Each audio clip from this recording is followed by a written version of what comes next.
Ya estamos, parece, en vivo. Sí, ya estamos en vivo por Facebook Live y hay que comenzar a grabar la sesión por Zoom también. Ya. Ahí estamos. Voy a abrir la sala, admitir a todos.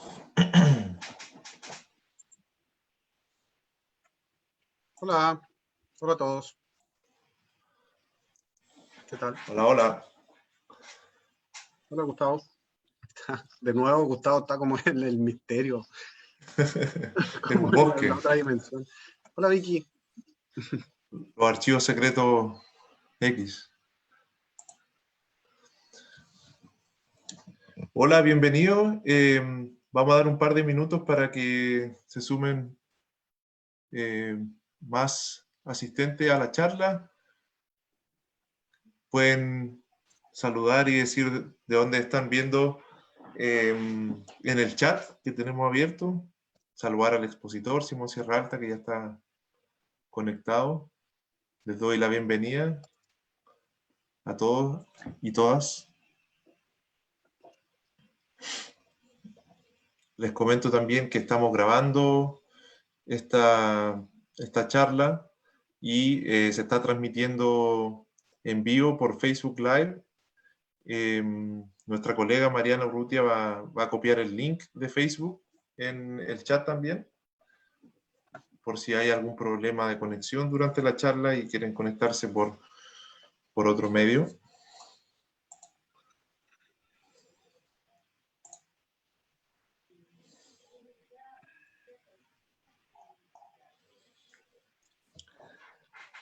Ahí veo a Vicky Castro, a Gustavo Politis, a Marcelo Godoy, Lorena Sangüesa. Voy a pasar lista. Andrea Selenfroy, Rafa Labarca con Elisa Calas. Hola. Veo a Pia Poblete, Eduardo Silva, Juan Guillermo Martín, también estudiantes de la carrera de Arqueología de la Universidad Austral.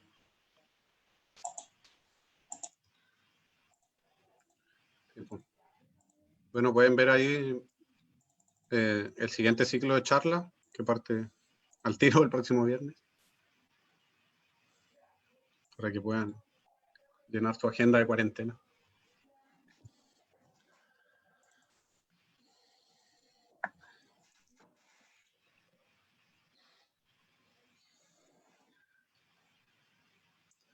Admitir.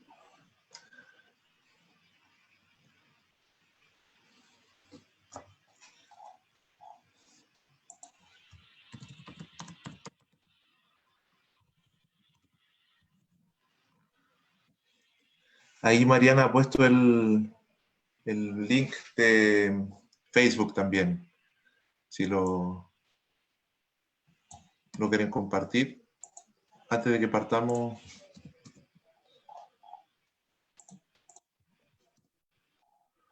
yo también lo voy a compartir.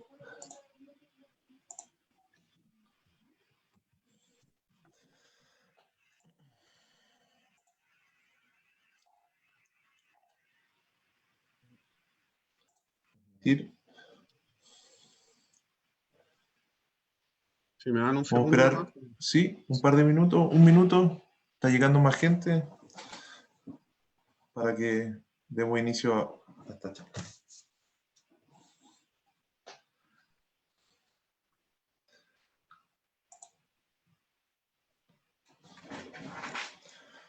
Pueden ir a buscar un vaso de agua, un té, otros bebestibles de día viernes.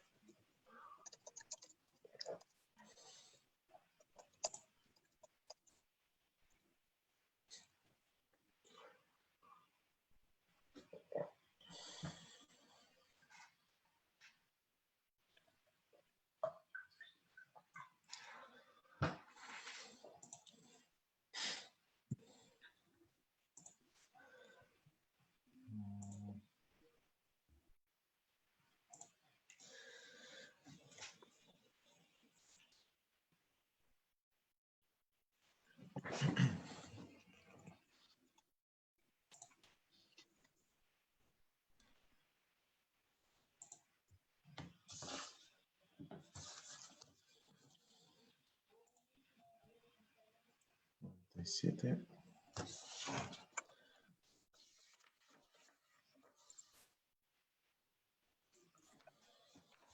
Simón, ¿cómo estamos? Sí, cuando quieras. Hola, Ángelo. ¿Cómo estás?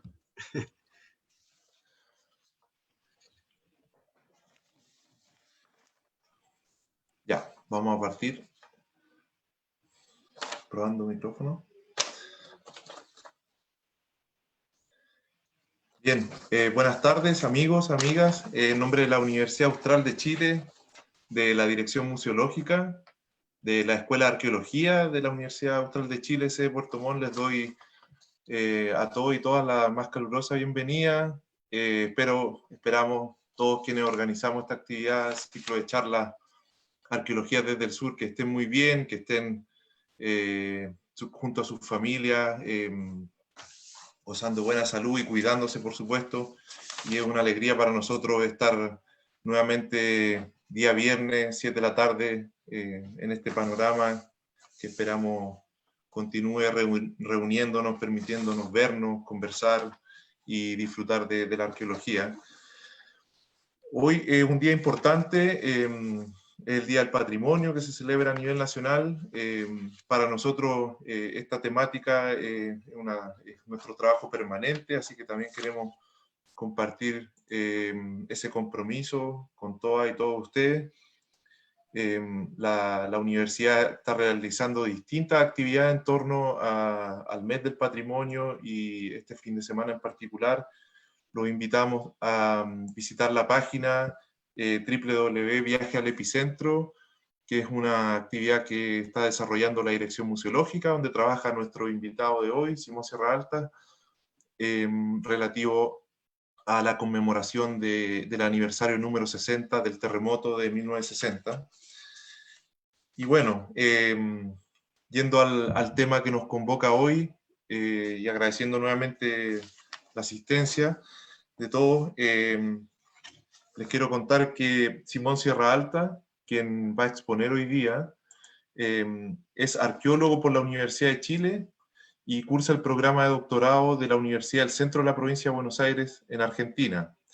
Actualmente se desempeña como encargado del Laboratorio de Arqueología de la Dirección Museológica de la Universidad Austral de Chile, que es una unidad fundada en 1968, en la década del 60, dentro de la universidad en las ruinas de la ex cervecería en Banter, que producto del terremoto quedó destruida. Los temas de investigación de Simón Sierra Alta actualmente son la historia de la disciplina arqueológica en Chile y especialmente los cazadores recolectores de los archipiélagos patagónicos septentrionales. Mi colega ha desarrollado investigación con financiamiento del Ministerio de la Cultura, el Fondo de Arte y Cultura y recientemente un proyecto financiado por National Geographic que trata justamente sobre las primeras poblaciones del norte de la isla de Chiloé y que hoy sirve también de contexto para lo que nos va a presentar y actualizar, y esperamos en el fondo que todos ustedes disfruten esta charla. Les doy por último la bienvenida a los que se están sumando recién y les comento que por favor todas las preguntas que quieran hacer las vamos a estar recogiendo por el chat y se las vamos a sistematizar y sintetizar a Simón hacia el final, así que bueno, sin más dejo a mi colega con su presentación y gracias a todos y todas por estar nuevamente con nosotros. Simón. Sí, hola. No estoy muteado, ¿cierto? Súper. Primero quería agradecer a todos por el interés, a todos quienes están conectados. La idea de esta exposición es hablar un poco de los inicios de la vida marítima en la costa de Chiloé y su área de influencia, o la zona, el mar interior y los archipiélagos de ese sector. Por eso el título de Hacerse a la mar. Pensando un poco en las primeras sociedades que hace miles de años zarparon de esta parte de América para poblar los archipiélagos. Después, durante la semana, me arrepentí un poco del título, porque quizá pudo sembrar muchas expectativas para un tema del cual sabemos aún muy poco. Y como van a ver al final de la presentación, espero, por el momento hay muchas preguntas y bastante poca certeza.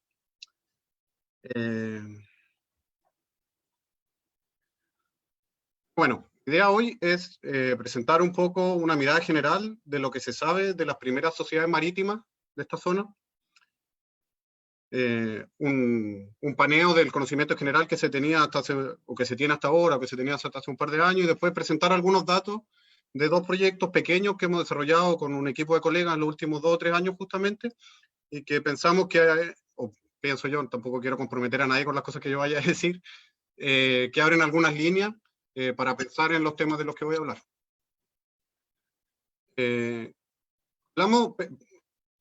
Me gustó este concepto de navegantes australes, pensando en que, bueno, históricamente todos los archipiélagos de la costa suroccidental de América del Sur, digamos los que van desde el seno de Reloncaví hasta el Cabo de Hornos, han sido, obviamente, porque son archipiélagos habitados por sociedades navegantes. ¿Ya? En la parte norte, en el siglo XVI, cuando llegó la invasión española, encontraron, habitando en Chiloé, a Huilliche, a chonos, que navegaban por estos canales y que fueron incorporados, por supuesto, a las encomiendas, la esclavitud y las otras formas de explotación del trabajo de la colonia. Mientras que en el lado sur, con la expansión capitalista, primero de los imperios europeos y posteriormente también de las sociedades nacionales, las sociedades Cahuéscar y Yaganes entraron en contacto más estable con Occidente y a la fuerza fueron siendo incorporados justamente a las sociedades nacionales chilenas y argentinas. Pero hasta ese momento, el territorio estaba mayormente poblado por sociedades transhumantes especializadas que se trasladaban a partir de la navegación sobre canoas y que subsistían principalmente a partir de recursos del litoral, digamos, mamíferos marinos, peces, aves marinas y moluscos y crustáceos, ¿no? Siempre con algún aporte quizás de recursos más continentales, pero minoritarios.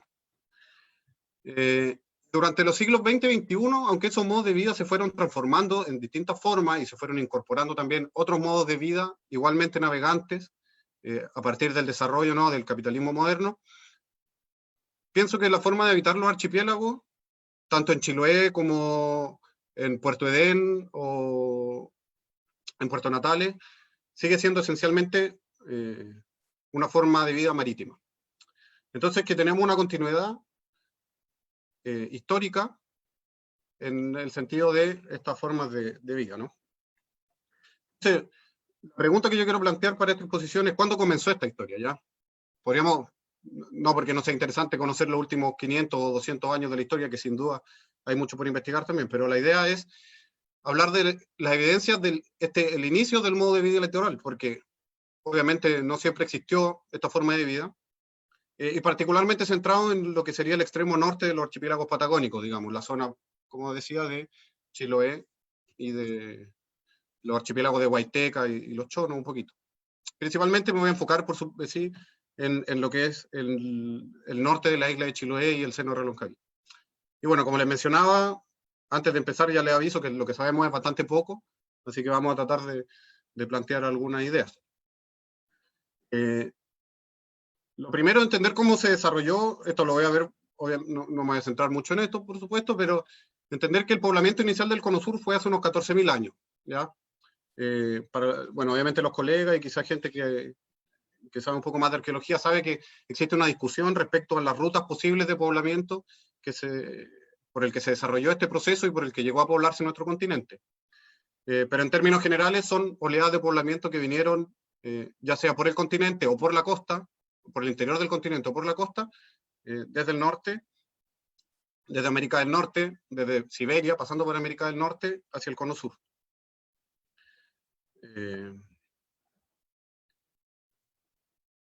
Perdón, que no sé, me salen unas cosas de Zoom aquí que me tapan un poquito lo que tengo que ver.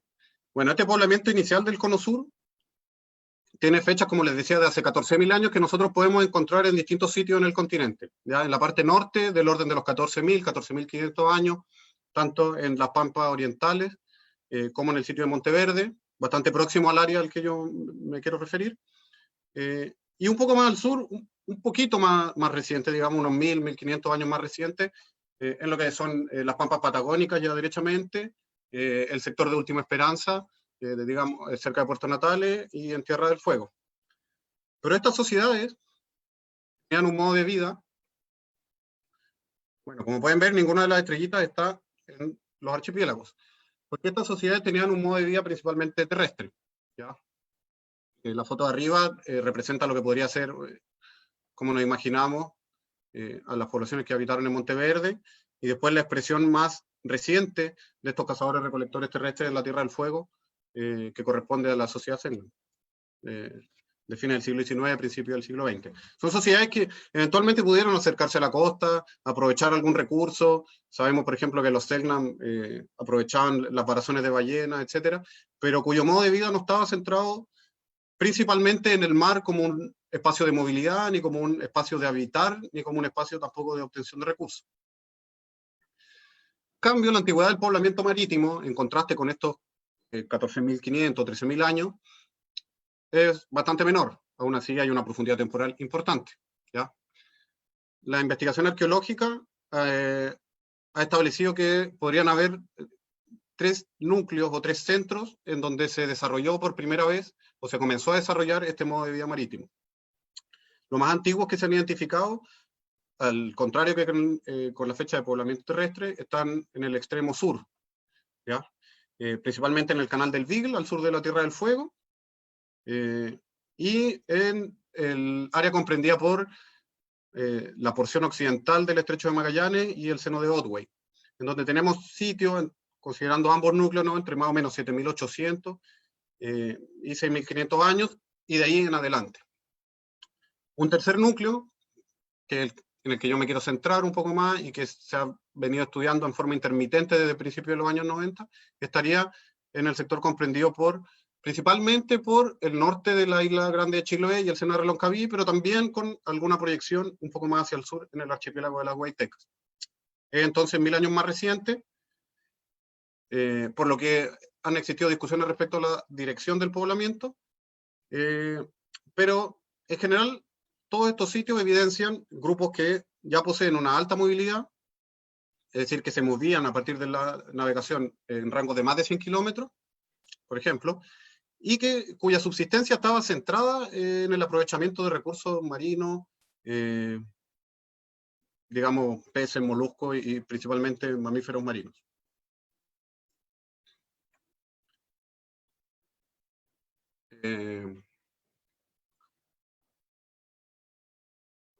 Le pongo aquí una foto de algo que no voy a hablar más, pero para que no podía no ponerlo, que son justamente los sitios de estos núcleos de poblamiento más al sur. ¿Ya? Primero el canal del Beagle, esto sería la estancia túnel, donde están los sitios más tempranos. Y como pueden ver, estos sitios ya representan, en ambos lugares son depósitos que podríamos decir de conchal, ¿no?, que están compuestos principalmente por restos de moluscos y que están evidenciando el aprovechamiento preferente de recursos marinos como forma de subsistencia. Y también con ciertas formas de tecnología que van a ser características de este tipo de sociedad hasta tiempos recientes, como pueden ser los arpones de hueso, que están tanto en la Tierra del Fuego como en la zona del Estrecho de Magallanes, y ciertas formas líticas, ¿no? Y, bueno, por ejemplo, aquí pesas de red que son bastante tempranas y que nos hablan también de una especialización hacia el modo de vida marino. Una particularidad de estos sectores, y que no vamos a encontrar en el sector norte, digamos, en Chiloé, es que existe una continuidad en la secuencia de poblamiento. Es decir, que tenemos los sitios más tempranos de poblamiento continental, hace 12.000 años o más, y tenemos sitios de poblamiento, o sitios de cazadores recolectores continentales de ahí en adelante, y eventualmente aparecen sitios de poblamiento costero.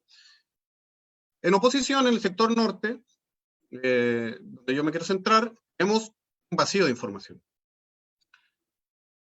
Está la evidencia más temprana hasta el momento del cono sur, probablemente, que es Monteverde, y después de ese sitio no tenemos otras evidencias hasta hace 6.000 años.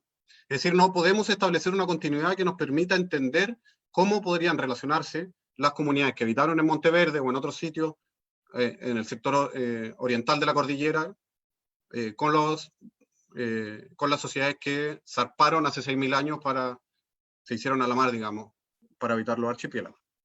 Pero en todo caso, a partir de estos núcleos se comenzaron a desarrollar migraciones, suponemos que unas migraciones hacia el norte y otras migraciones hacia el sur, que fueron poblando este territorio intermedio durante los milenios siguientes. Algunos sectores, por ejemplo, esta parte en torno al Golfo de Penas, por ejemplo, no parecen haber sido poblados en forma sistemática, sino hasta hace 2500 años, pese a esta evidencia en Isla Goñi, que es un poco más temprana. Existen muy pocos sitios antiguos, entonces pareciera ser que este fue un proceso que en algunos casos puede haber sido muy rápido, y en otros casos puede haber sido más bien lento. Entonces, para entrar un poco más en materia, poblamiento en particular de los archipiélagos septentrionales, o la parte norte, ¿no?, de los archipiélagos patagónicos, que está comprendido entonces como área de estudio entre lo que sería el seno de Reloncaví y la península de Taitao o el Golfo de Penas. Les mencionaba, a diferencia de los archipiélagos australes, tenemos un vacío de información importante. Monteverde no está en este mapa, pero debería estar más o menos aquí donde está el puntero. Bastante cercano al resto de los sitios que están representados en este mapa. Este mapa presenta todos los sitios que se conocen con fechas anteriores a 4000 años en la región,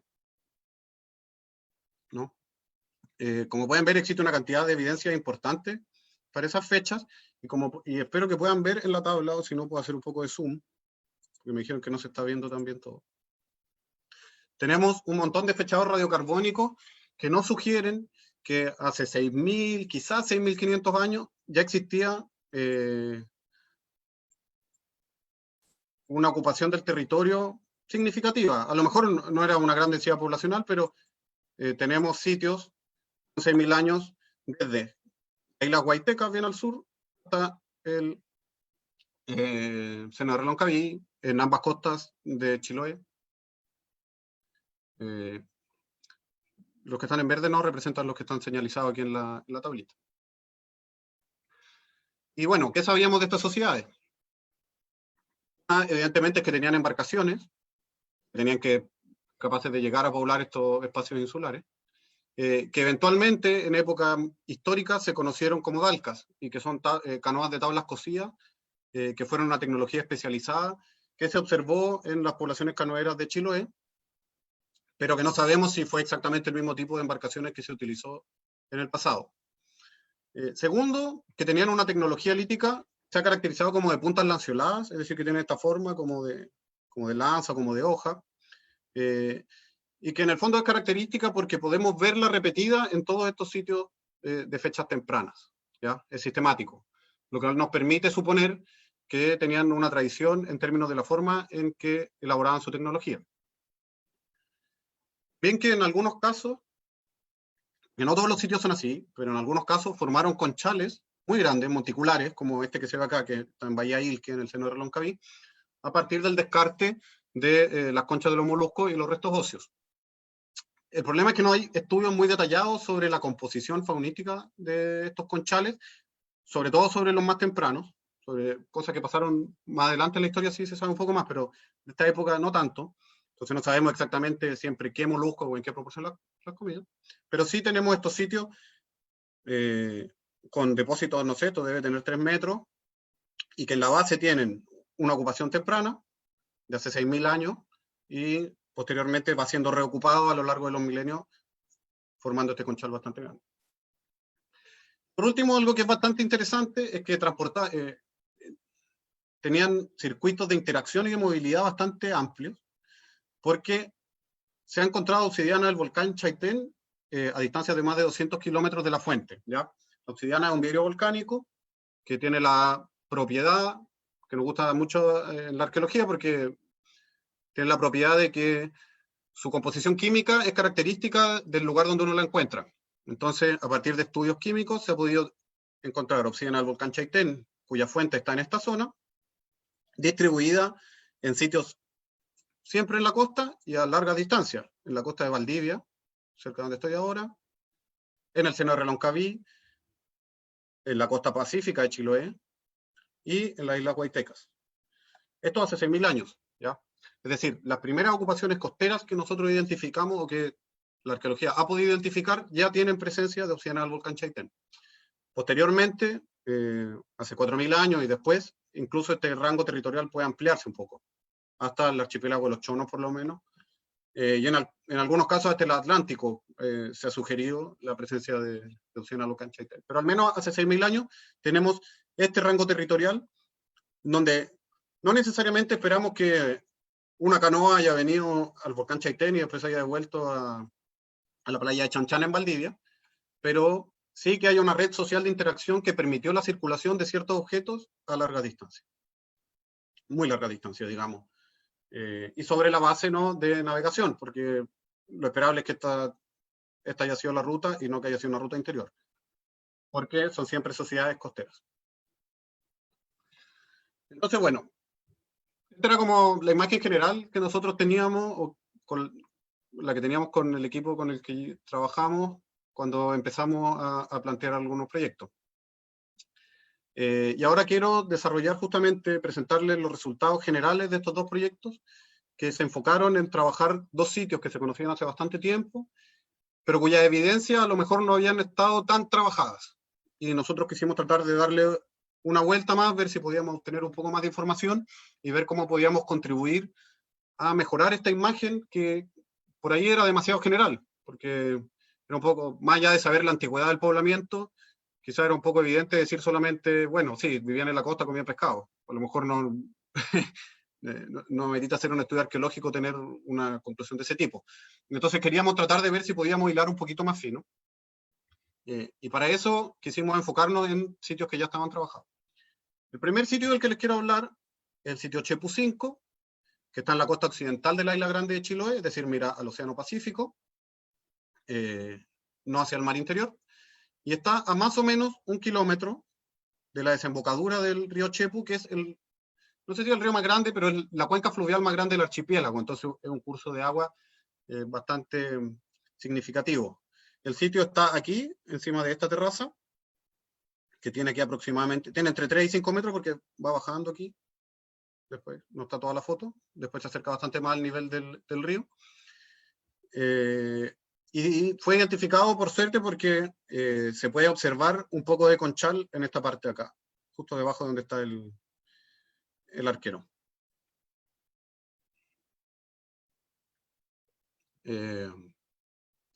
Y bueno, como espacio, esta es una foto de Google Earth, tiene la particularidad de que es un lugar en donde encontramos distintos nichos ecológicos muy cercanos. Por una parte tenemos un campo dunario aquí, que implica un litoral arenoso, ¿no?, una playa. Aquí un farallón rocoso, que implica obviamente un litoral rocoso. El curso fluvial del Chepu y un montón de espacios de bosque. Y cada uno de estos espacios concentra, ¿no?, recursos diferentes. Entonces, tiene especies de animales que habitan en el bosque, especies de fondo arenoso, especies de fondo rocoso, lo que permite tener acceso a un montón de recursos diversos. Entonces, bueno, este sitio había sido escrito hace muchos años por Isidoro Vázquez de Acuña, que hizo un estudio somero en Chiloé, aficionado podríamos decir, en el sentido de que no era una arqueología profesional aún, pero fue más notablemente excavado en el año 2006 por un proyecto Fondesit de otros investigadores que trabajaban en esa época en la zona, y que realizaron una excavación de 3 unidades, ya 3, no son cuadrículas, pero son rectangulares, que sugirieron una fecha de inicio del poblamiento de Chepu de hace más o menos un poco más de 6.400 años. ¿Ya?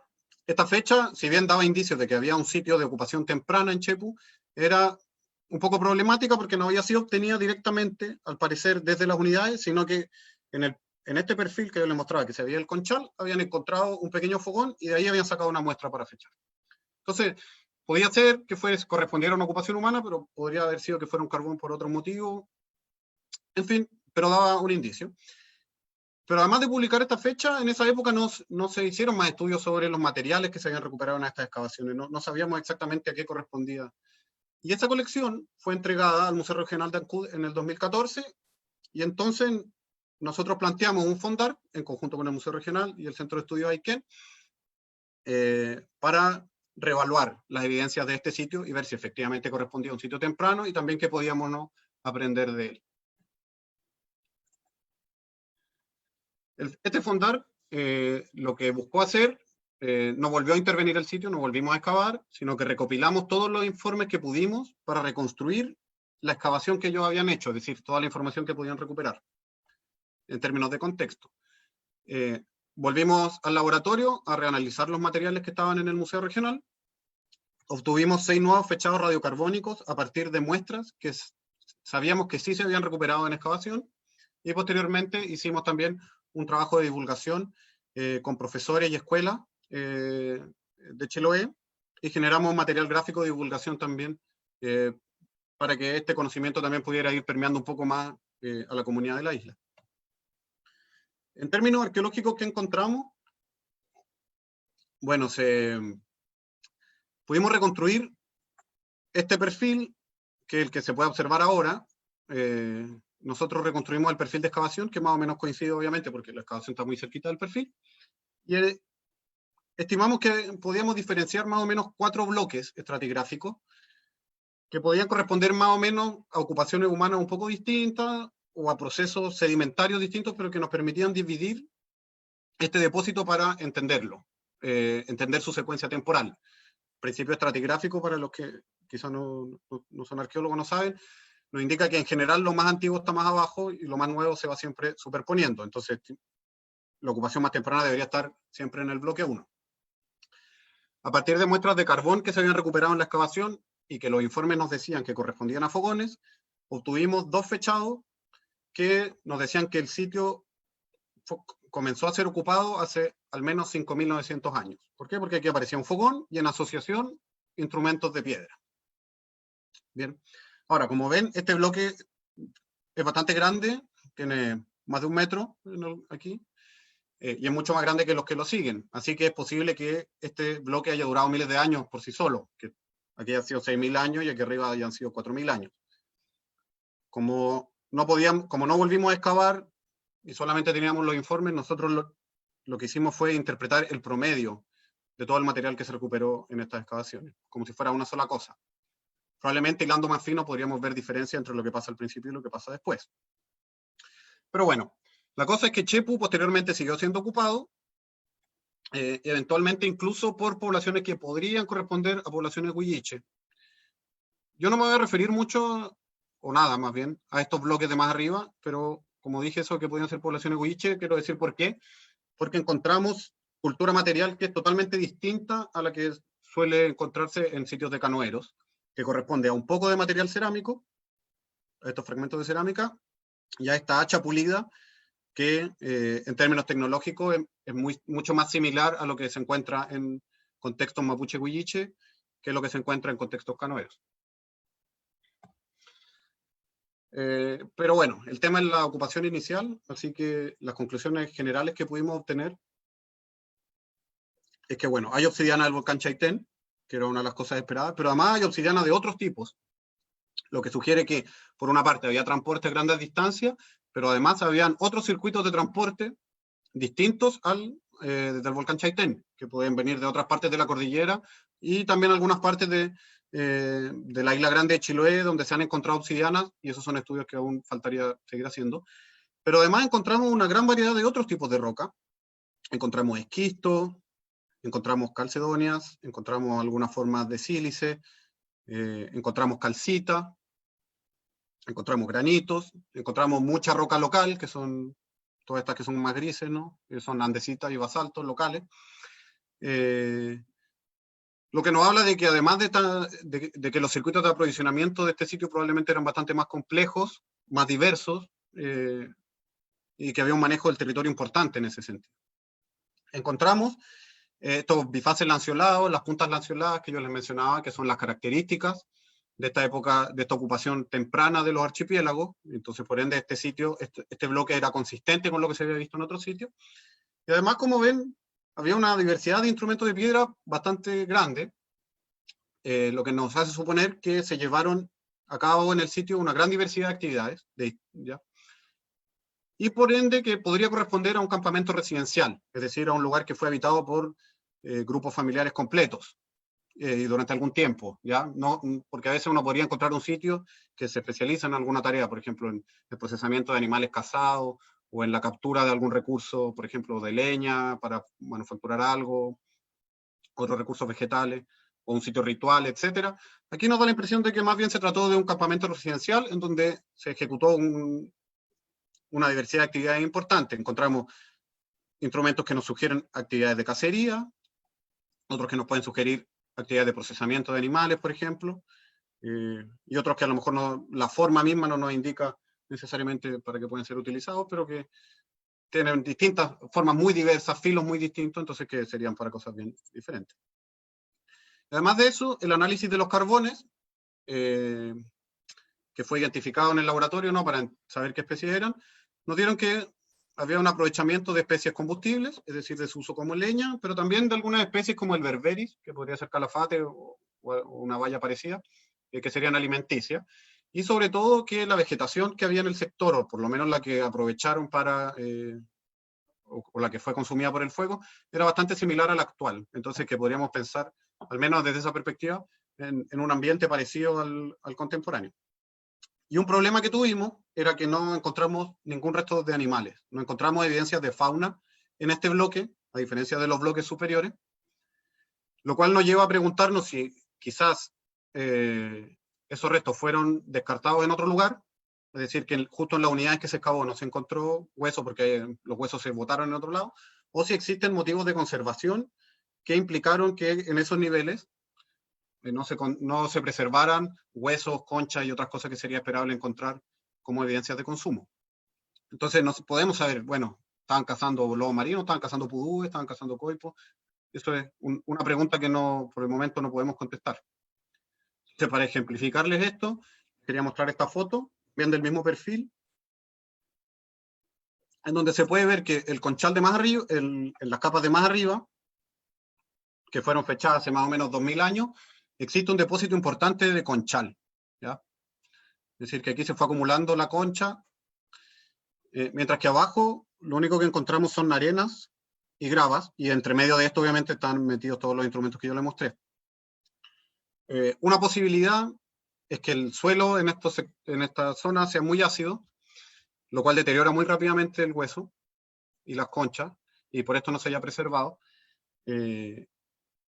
Y ese es un efecto que cuando existe una depositación muy marcada de conchas, muy, muy densa, la descomposición de la concha genera condiciones químicas que hacen que se preserven mejor otros materiales. Entonces, cuando se excavó, al llegar a este nivel se encontraron efectivamente muchas evidencias de fauna, y a lo mejor en las demás abajo, como había pasado además más tiempo, pero además no existía este efecto de contrarrestar, por ahí no se habían conservado bien los huesos. Lamentablemente, sin reexcavar es difícil inclinarse por una u otra hipótesis, pero es lo que nos toca. Bueno, y uno de los resultados del Fondar fue este tipo de material gráfico que hizo Ken Nakano, un ilustrador de Chiloé, y que es nuestra especulación de que de todas maneras ellos probablemente consumían principalmente alimentos marinos. Pero obviamente no tenemos certeza.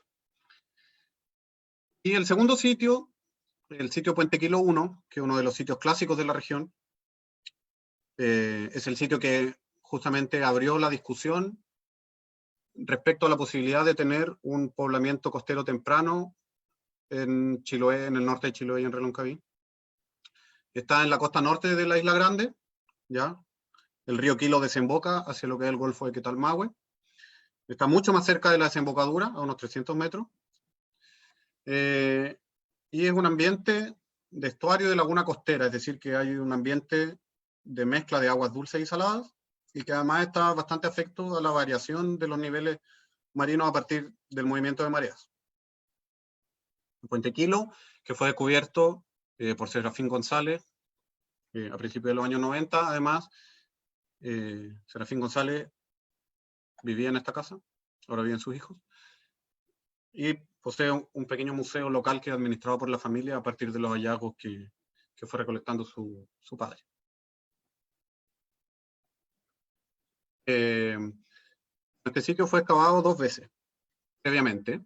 Fue excavado primero en 1994 por un proyecto Fondesit, que estaba investigando en esa época la genética de las poblaciones de Chiloé, y en este sitio se encontraron inhumaciones, digamos, entierros.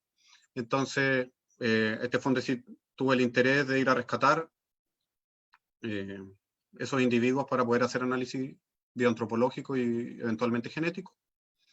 Y después fue recabado a fines de los años 90 por un proyecto que se llamó La Humanidad Anterior.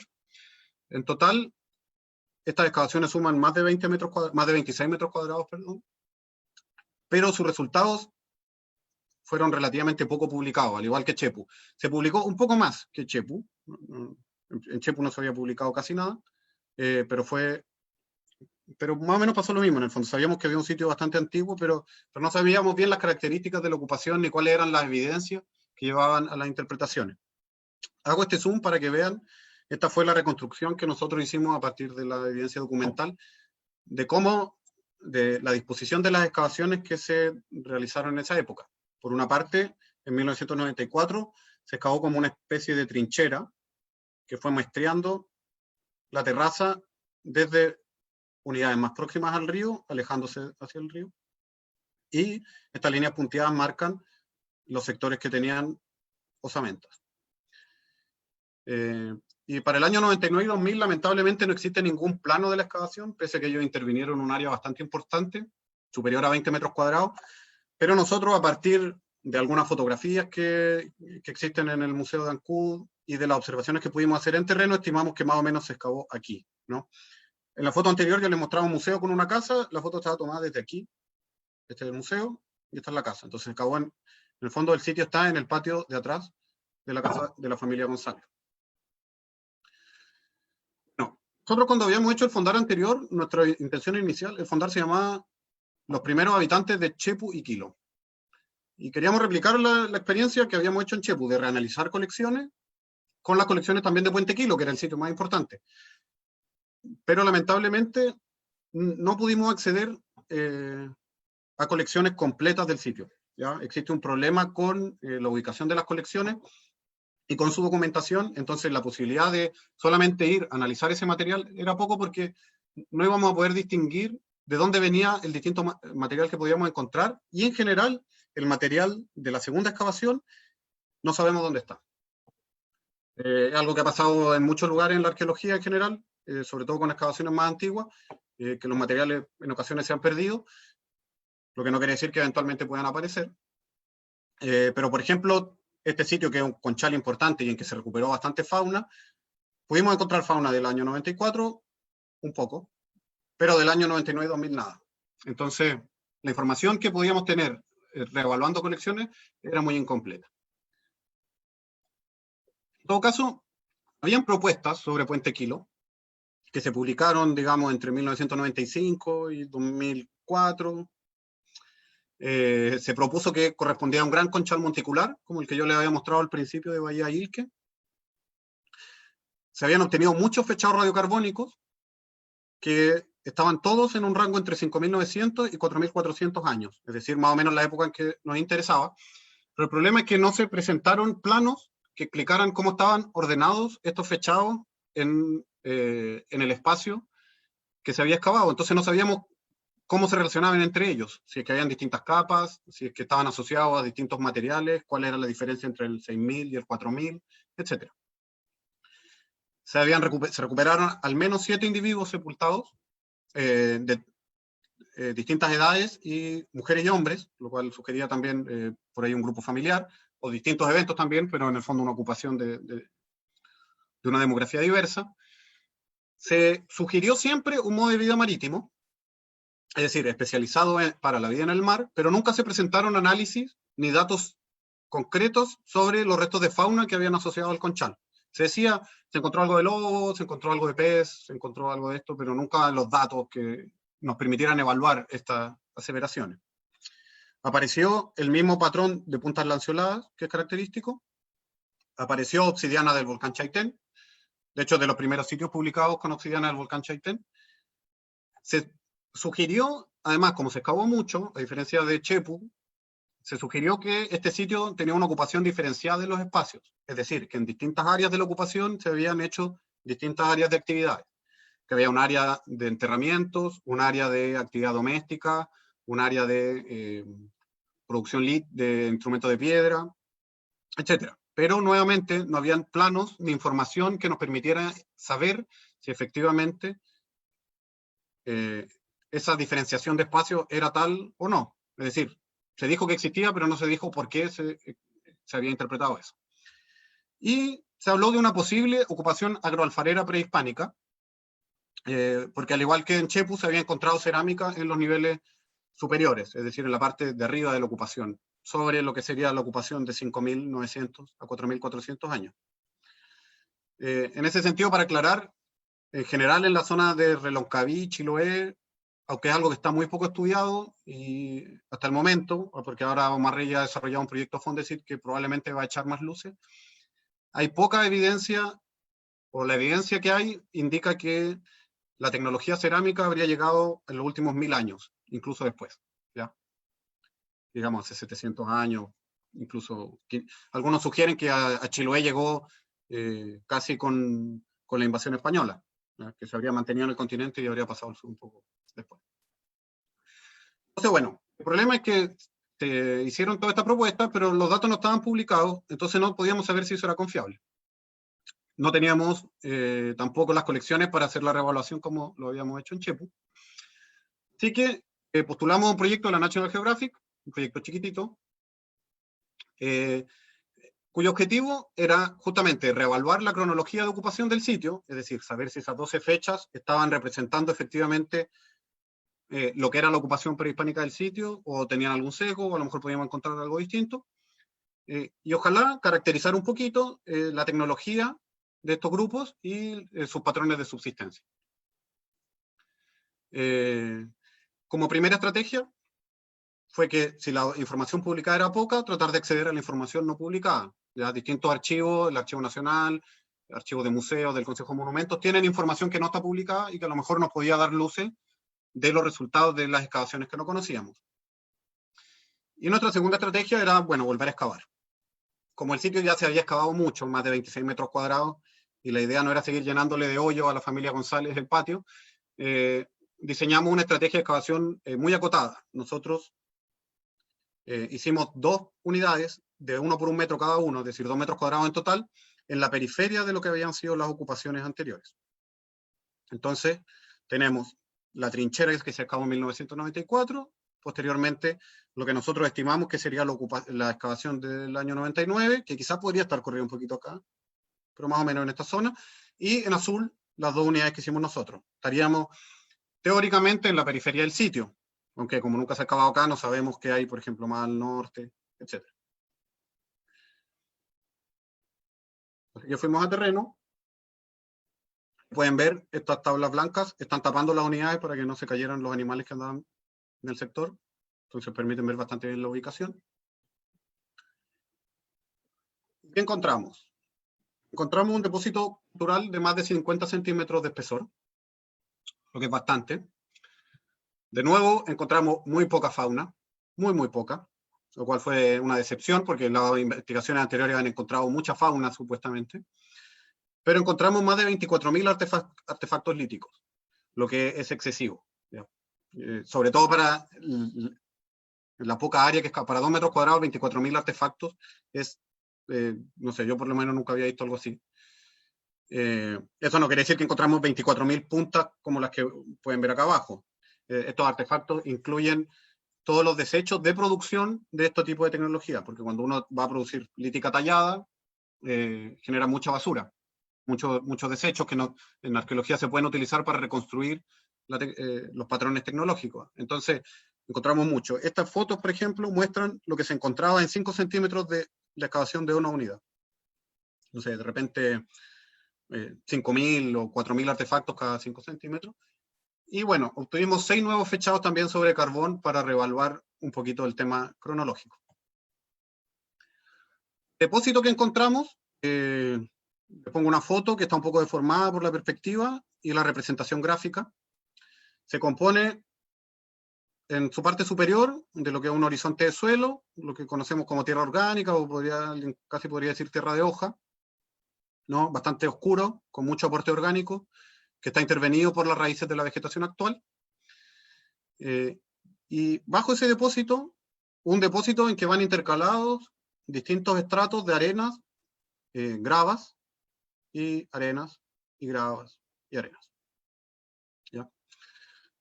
lo que nos habla de un sitio que posiblemente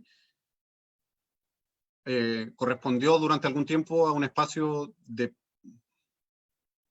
o de una terraza muy baja del río, o derechamente de una playa del río, y que sería el espacio que se habría ocupado por los grupos que habitaron, ¿no?, hace entre 6.000 y 4.000 años. Esta imagen lo que muestra son las representaciones estratigráficas de cada unidad con la curva de distribución del material lítico que se encontró, ¿ya?, los artefactos de piedra. El N corresponde a la cantidad de artefactos que se encontró en cada unidad. Y estos son los fechados radiocarbónicos que se obtuvieron en cada una de las unidades. Como pueden ver, espero que se vea bien, justo debajo de la colita de donde termina el material de cada ocupación, tenemos una fecha que es muy parecida en ambas unidades, ¿no? Y que nos sugiere que la ocupación habría empezado hace unos 5.600, 5.800 años después de eso, ¿ya? Esto sería como el primer estrato sin señal de ocupación humana. Y de hecho, al observar, por ejemplo, unidad 2, que es la que tiene más material, el punto peak de concentración de material, encontramos una fecha muy similar. Lo que nos indica primero que esta estratigrafía, este depósito, que son más o menos 60 centímetros, 70 centímetros, se depositó muy rápido, y que la ocupación sería casi inmediatamente después de eso.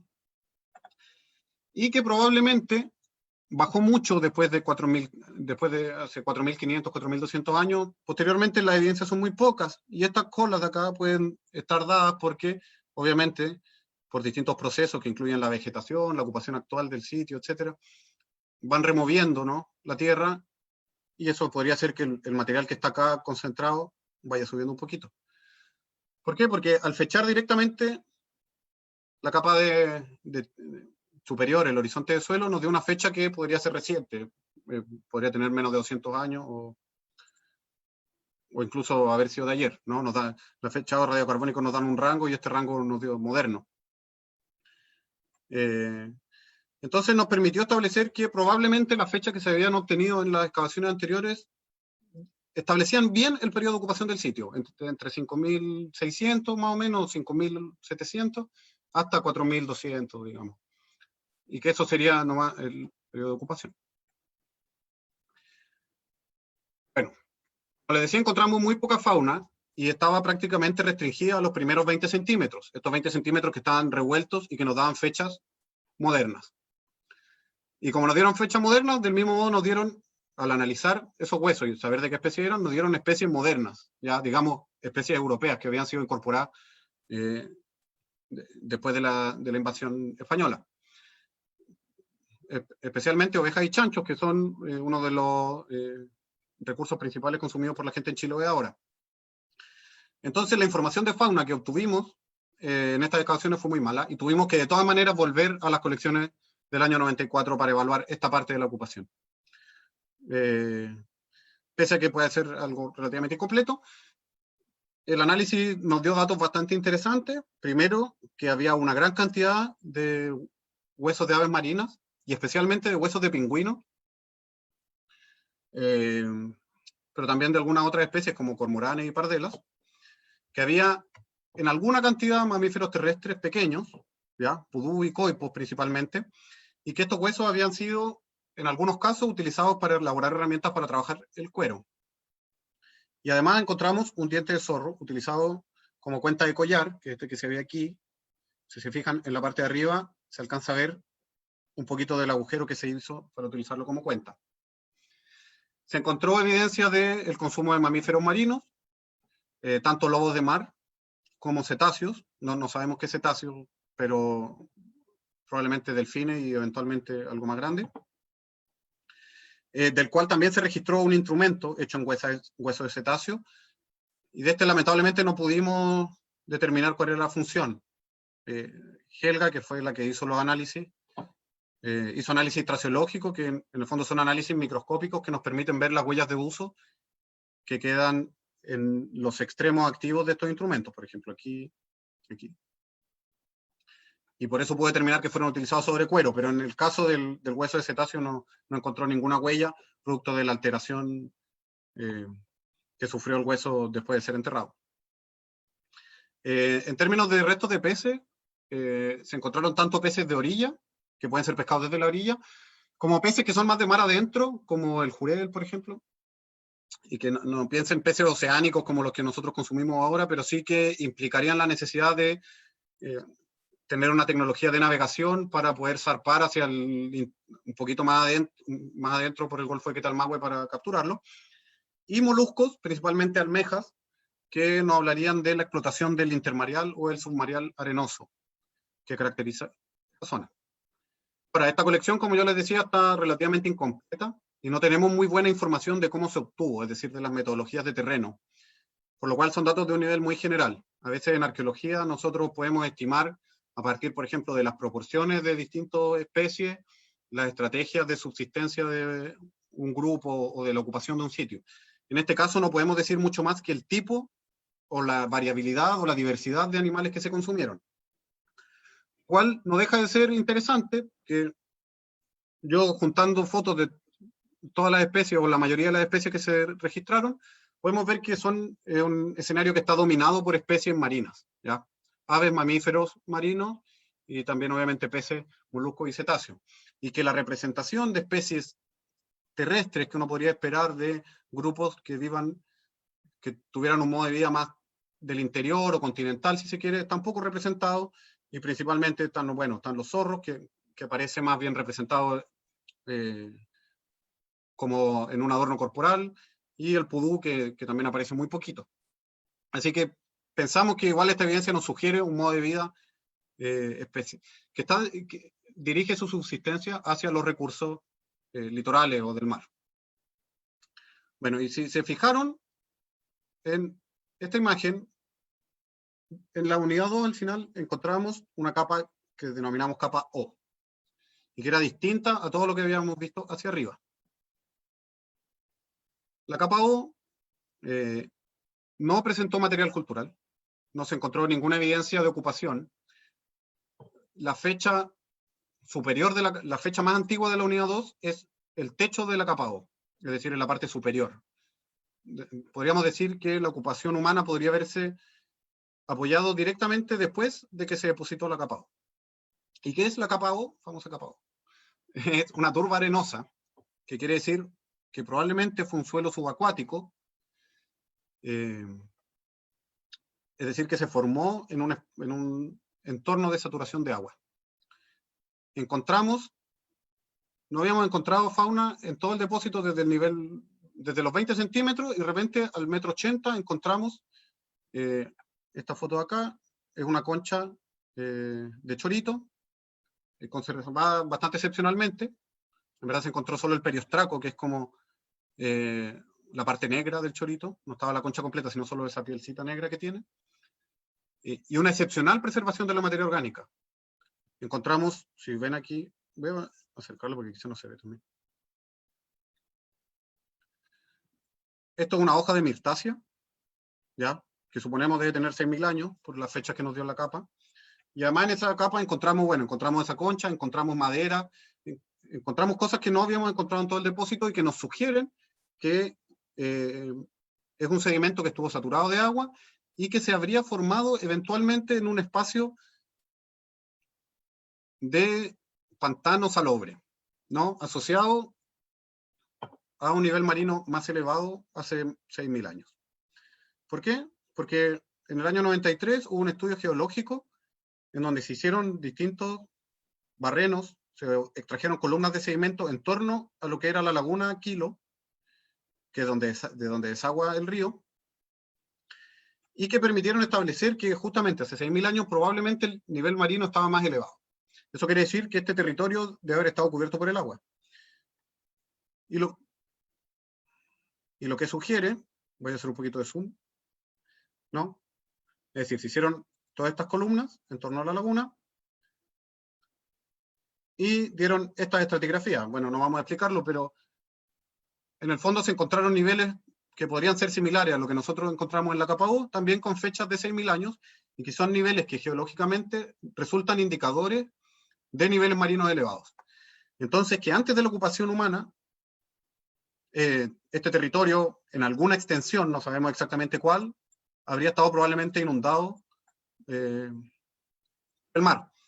Entonces, bueno, uno de los problemas que surgen, una de las preguntas que surgen es que si nosotros encontramos ya estas sociedades que conocen perfectamente su entorno y aparentemente tienen desarrollado un modo de vida en torno a los recursos marinos, y que están ocupando en forma sistemática un espacio porque dejan sitios con una evidencia gigante, ¿no? Digamos 24.000 artefactos líticos, es decir, que están yendo recurrentemente ahí, a lo mejor viven más tiempo, menos tiempo, pero que los sitios más tempranos, es decir, sitios que nos hablaran, por ejemplo, de una exploración del territorio o que nos hablaran de el proceso a través del cual los grupos que tenían un modo de vida más continental fueron cambiando sus pautas tecnológicas, sus pautas de subsistencia, en el fondo, fueron cambiando su sociedad para vivir, para una vida marina. Quizás al buscarlos en torno a la línea de costa no los vamos a encontrar porque esto puede haber estado inundado. Entonces a lo mejor vamos a tener que buscarlos de alguna manera, diseñar metodologías para buscar estos sitios más tempranos, más hacia el interior. Esta foto básicamente muestra lo mismo, pero en el fondo,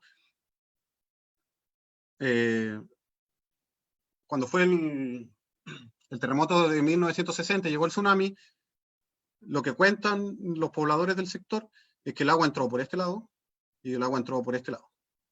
Es decir, que se juntaron las dos mares. Esa es la figura que encontré por ahí en un artículo, y que en el fondo sugiere que este territorio es muy bajo y que con un poco más de nivel marino, a lo mejor unos 5 metros más de nivel marino, todo esto puede haber estado completamente inundado, incluso que la península de la Cuy, que es toda esta parte de acá, haya estado separada del continente. Esto es pura especulación, así que no me citen, porque no tenemos modelos de elevación buenos, y este es un lugar en donde es difícil estimar cómo un nivel marino más elevado habría cambiado la zona, porque hay tantos terremotos en que la tierra se levanta, la tierra se hunde, que es difícil hacer una relación lineal, pero al menos nos sugiere que existieron procesos ambientales que están interviniendo en las poblaciones que habitaron aquí hace 6.000 años. Entonces, para ir cerrando un poquito, respecto a las propuestas anteriores, bueno, nosotros encontramos que no hay un gran conchal monticular. Eso lo podemos interpretar tanto a partir de la revisión de los antecedentes no publicados, que en general sugieren unas capas de conchal limitadas, con bastante riqueza en términos de fauna, pero que en ningún caso forman un montículo importante como el que se ve en otros sitios de la región. Que los fechados que se obtuvieron en esas investigaciones darían cuenta bastante precisamente, en forma bastante precisa quiero decir, del periodo de ocupación prehispánico del sitio, que sería entre 5.900 y 4.400 años, que posiblemente había un modo de vida marítimo, es decir, que estaba centrado principalmente en el aprovechamiento de recursos del mar, pero aún hacen falta más datos porque los datos de fauna que tenemos no son tan buenos. Bueno, que encontramos lo mismo, ¿no? El patrón de punta lanceolada y la obsidiana del Chaitén la volvimos a encontrar, así que esto tampoco, no tenemos nada que decir al respecto. No pudimos evaluar la ocupación diferencial de los espacios porque no encontramos ni antecedentes documentales que lo pudieran comprobar, ni tampoco vimos nosotros diferencias significativas entre las dos unidades que excavamos nosotros, pese a que estaban relativamente distantes en términos en el espacio, pero puede ser, excavamos espacio muy acotado, 1 metro cuadrado tampoco nos permite darnos una idea de eso, así que es algo que queda aún en duda.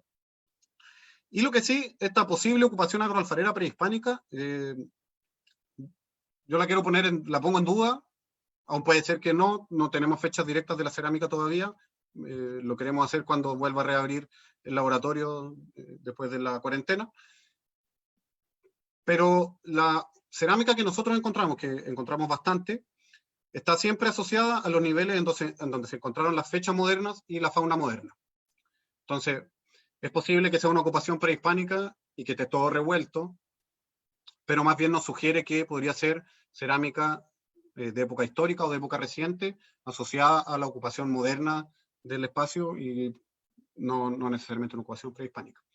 Y algunas nuevas ideas que pudimos obtener es que, bueno,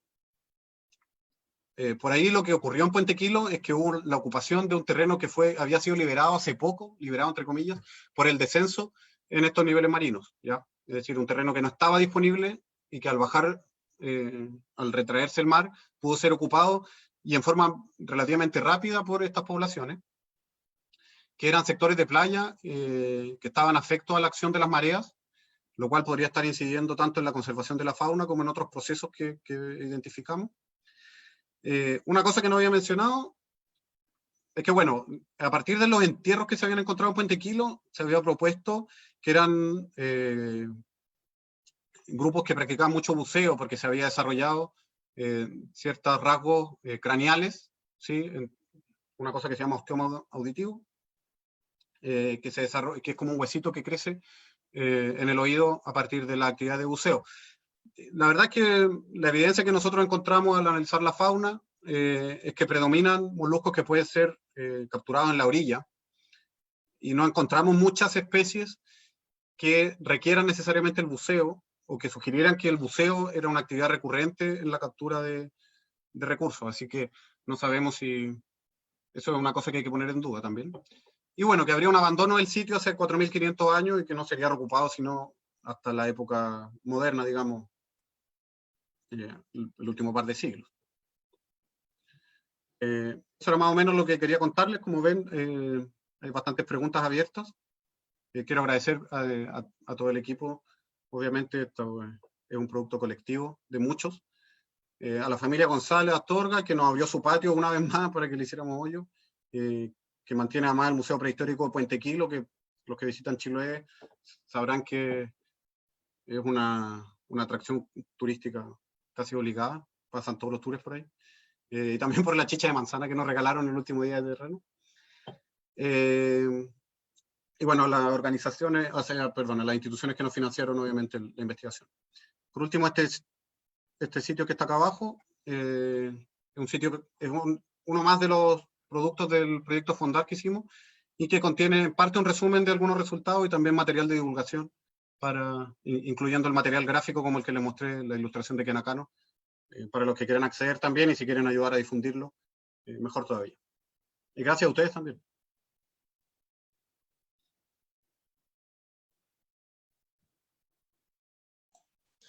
Muchas gracias, Simón.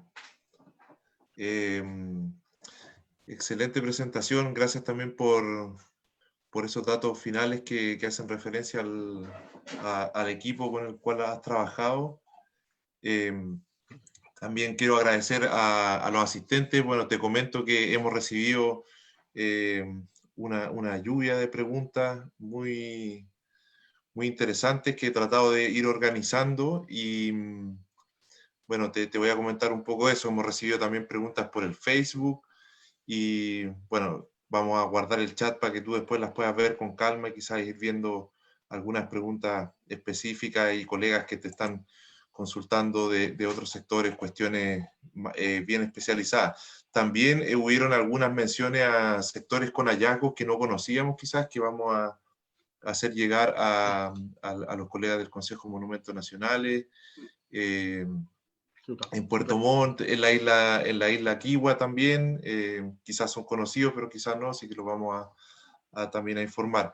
Te voy a ir presentando la síntesis de las preguntas, Simón.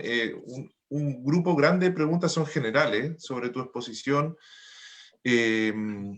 Si las variaciones en el mar han afectado este modo de vida ribereño que tú nos presentas. ¿Qué relación hay entre los sitios arqueológicos y la retirada de los glaciares también con la cronología?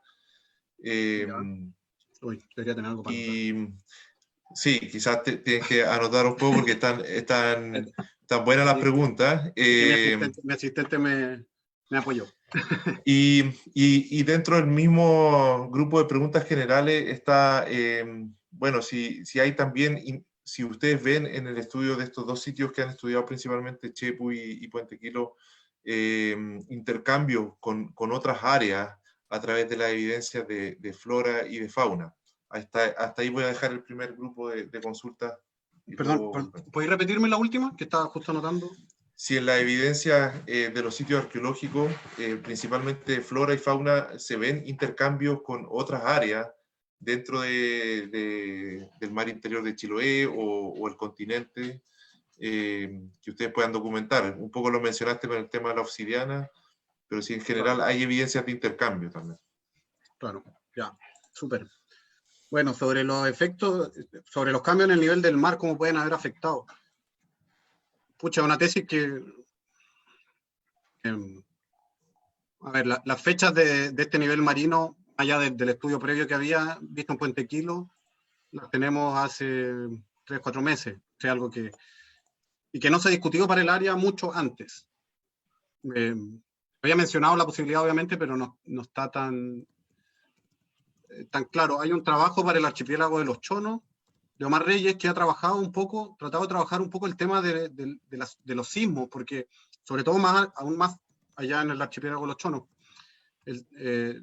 la sismicidad del territorio modifica tanto los niveles marinos, es decir, los niveles relativos de la Tierra, si se hunde, se levanta o se hunde, que es bastante difícil estimar estas transformaciones y cómo pueden haber afectado. Seguramente afectaron, porque, bueno, en el fondo, para mí tiene que haber una ocupación más antigua que Puente Quilo, por ahí. Quizá no mucho, yo no digo que haya una ocupación de 10.000 años, pero a lo mejor una de 6.500, y que se le abrió, con el descenso del mar, parece se le abrió un espacio que lo fue a ocupar. Entonces eso ya sería una afectación. Pero de todos modos quería mostrarles, y esto también es pura especulación, aún, porque nuestra metodología de terreno no estaba diseñada tampoco para evaluar tan certeramente esto. Pero tenemos estas dos capas, la capa D1, que la ven aquí, y esta capa, que es esta parte de acá.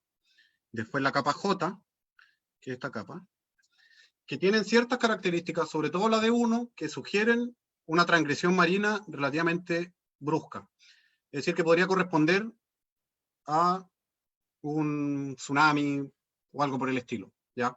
Obviamente, hay estudios geológicos en el área que tienen registrado un montón de paleotsunamis, que le llaman, en el fondo, tsunamis durante los últimos milenios. Y justamente, con una de estas capas, nosotros en la unidad 2 encontramos un descenso brusco en la densidad de material, ¿ya? Entonces uno podría decir, bueno, a lo mejor viene un tsunami y tapó esto, y después... Ahora, ¿cómo afectó a las poblaciones? Eso yo creo que todavía nos falta mucho para poder decirlo. También antes de esto, mucho antes, en el Pleistoceno, la transición Pleistoceno-Holoceno, digamos, en la época de Monteverde, era al revés, el mar estaba mucho más bajo, entonces también en algún momento eso afectó a poblaciones que quizá no eran marítimas, pero sí habitaron la costa. Entonces es un tema que nos queda mucho por investigar. Sobre el tema del retroceso glaciar, bueno, la verdad es que no, para las sociedades que estamos trabajando, o sea, de lo que se trató en el fondo de esta exposición, no debiera haber un efecto significativo de los glaciares. La deglaciación de Chiloé ocurrió hace más o menos 14.000 años, 12.000, pese a que gran parte de la isla estuvo en algún momento cubierta por una masa glaciar, digamos, toda el área de Quellón hasta Castro casi estuvo cubierta por glaciares. Para las fechas de poblamiento que tenemos en Chiloé hasta el momento, los glaciares no parecen ser un factor significativo, como si lo pueden haber sido con Monteverde, por ejemplo, u otras ocupaciones. Y por último, en cuanto al intercambio, en fauna y flora no hemos encontrado evidencias de intercambio. También la fauna de Chiloé no es tan distinta a la fauna del continente como para poder ver alguna diferencia. Pero, por ejemplo, no se ha encontrado huemul, que sería, uno podría decir, eso, un huemul vino del continente, no hay evidencias de huemul. Lo que hay es justamente este transporte de materias primas. Hasta el momento tenemos el volcán Chaitén como indicador principal, y también alguna otra. Charles Stern propuso que podía haber del nevado de Soyipuyi. Ahora, hablar de que hay intercambio es otra cosa, porque ya implica también intercambio, digamos, estamos hablando de un proceso social en que es una forma de interacción específica en que se intercambia una cosa por otra.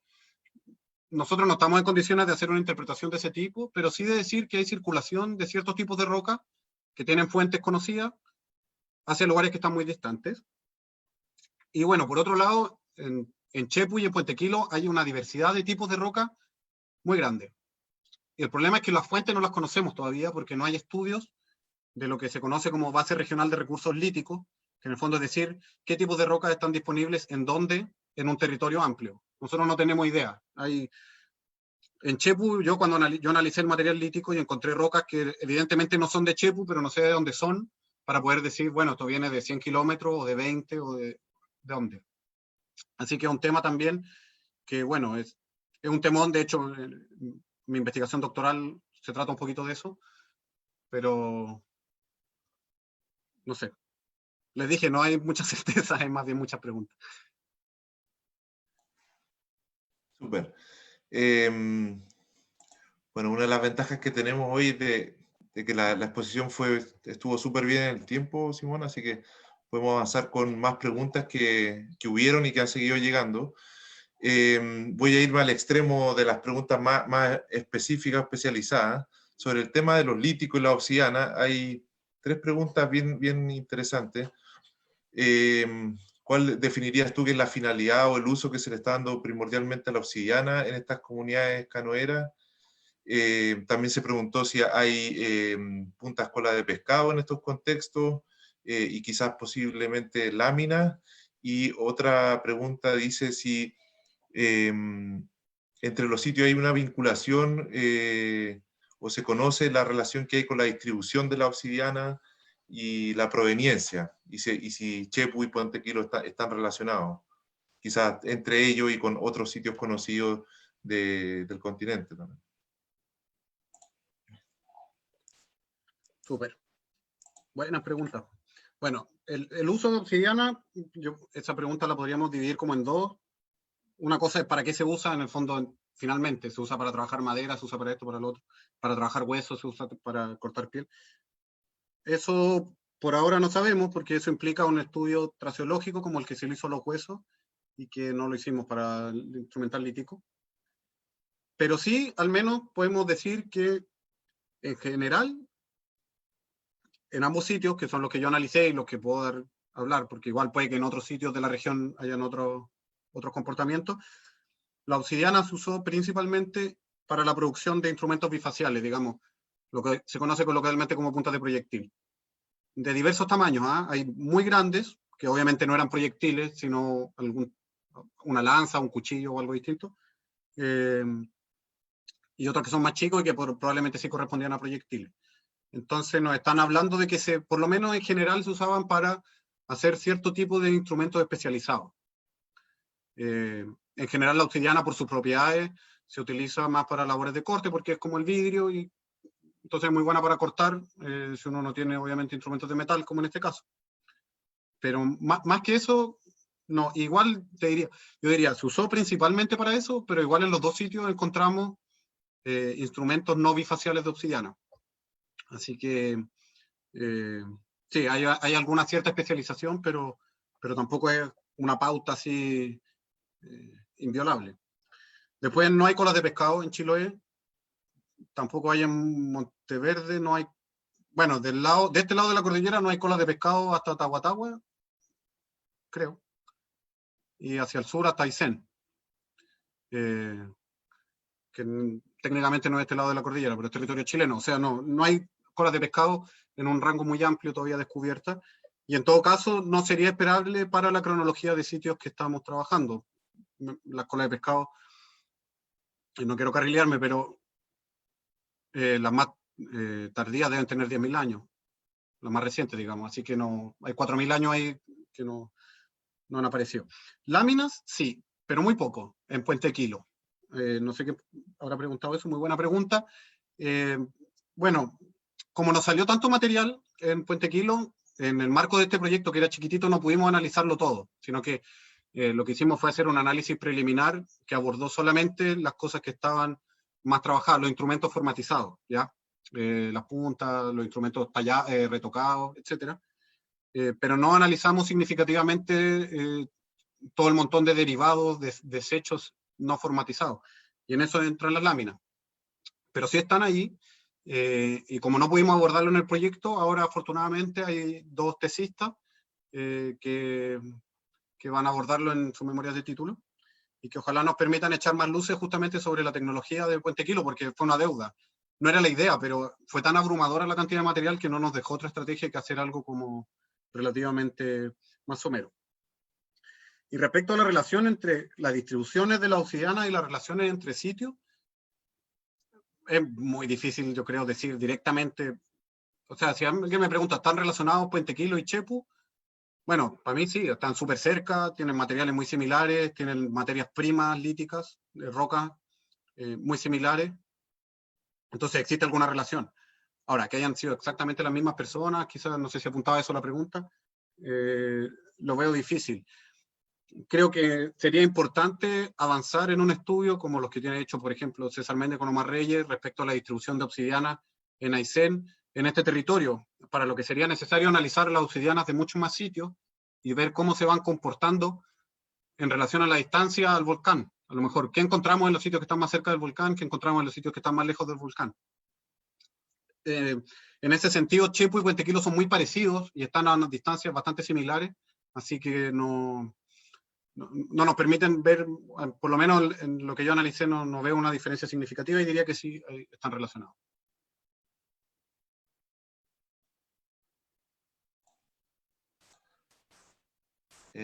Súper. Ahora algunas preguntas sobre los sitios en particular, Simón. Hay preguntas que fueron específicas sobre tu presentación en Chepu y en Puente Quilo. Sobre Chepu, se nos consultó te consultan, perdón, si hay registro funerario, si existen también registros de herramientas relacionadas con redes, o que den alguna indicación de uso de algunas tecnologías de pesca como las redes. Y para Puente Quilo, si se han aplicado durante la última década algún tipo de estudio geofísico, y si aparte de las puntas hay otro tipo de instrumental lítico. También se nos pregunta, que una pregunta bien específica, si el proceso de talla de las puntas es por Devitage o Faconage, que tengo que decir, no sé exactamente técnicamente a qué refiere, yo creo que tú lo puedes explicar. Y también hay una pregunta sobre tu interpretación de Puente Quilo, si el sitio está asociado a un pantano salobre o una marisma. Hasta ahí.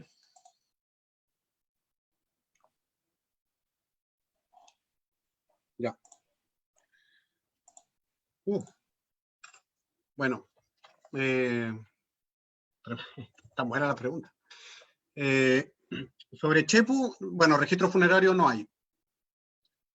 Yo no descartaría que haya en el sitio, porque se excavó mucho menos, y en general muchos de los sitios de la zona tienen inhumaciones, entonces puede ser que si se excava más la terraza aparezca algún entierro, pero por el momento no hay nada. Se encontró un diente en el análisis de los materiales, un diente humano, pero obviamente los dientes se le caen a la gente, no necesariamente alude a un entierro. Sobre las herramientas de redes, bueno, en la ocupación más temprana, digamos, en la que trató la charla, no, yo no vi nada que me sugiriera la presencia de redes. Pero, como ven en esta foto, el bloque 4, que por suerte lo había puesto, sí.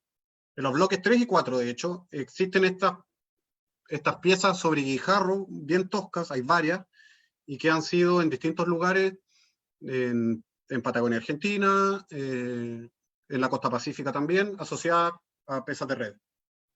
Hay unas más grandes y unas más chicas que nos hacen pensar que podrían haber pesas de red y pesas de línea, pero son ocupaciones que tendrían 2.500, 3.000 años como mucho, ¿ya? O sea, no digo que no existan, sino que no encontramos nada que pudiera ser asociado a pesas de red en estas ocupaciones más tempranas, como sí apareció en los sitios de los canales australes, que hay pesas de red con fechas del 6.000, 7.000. Y eso sería en términos de tecnología de pesca.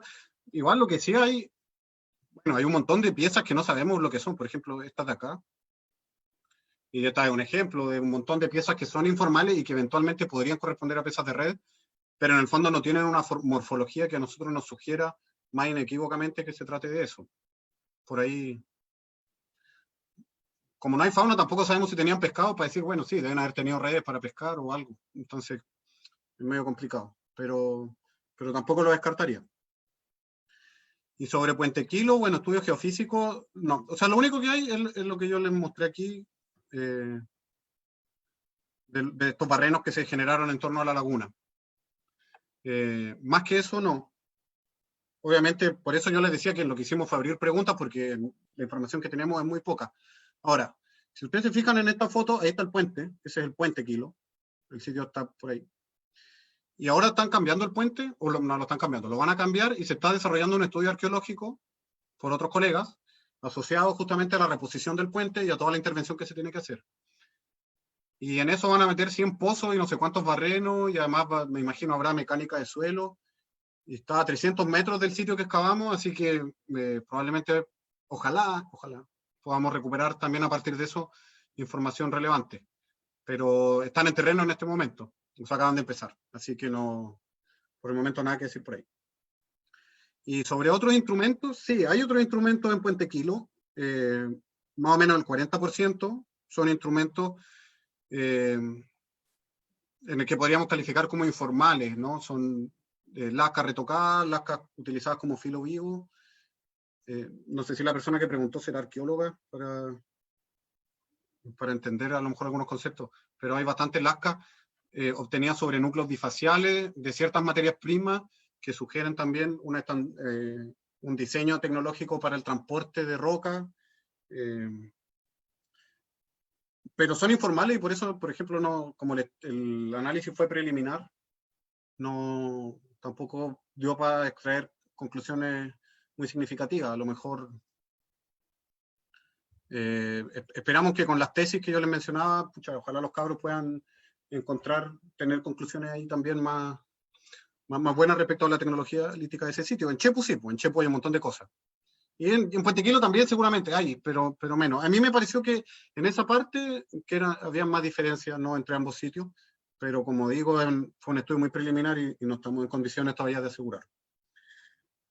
Sobre el proceso de talla de las puntas, sí, es de Vitache en general.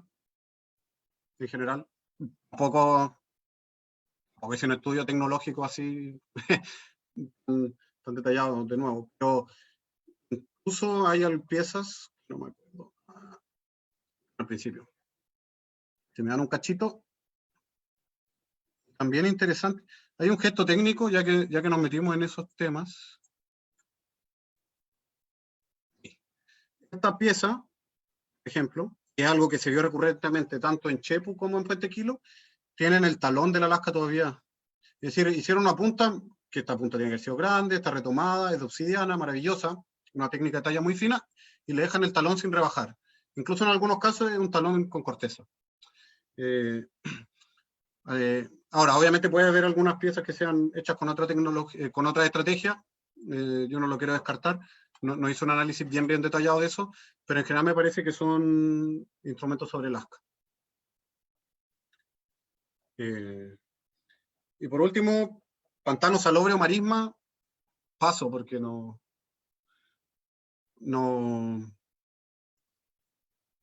tengo datos para decir si en pantano salobre o marisma. Esto es, a ver, para ponerlo un poco en contexto de la excavación, la capa O salió, no me acuerdo si el penúltimo o el último día de excavación, creo. Habíamos cerrado una unidad, y estábamos por cerrar la otra y nos apareció esta cosa, y nos apareció una hoja, nos apareció un pedazo de madera y fue...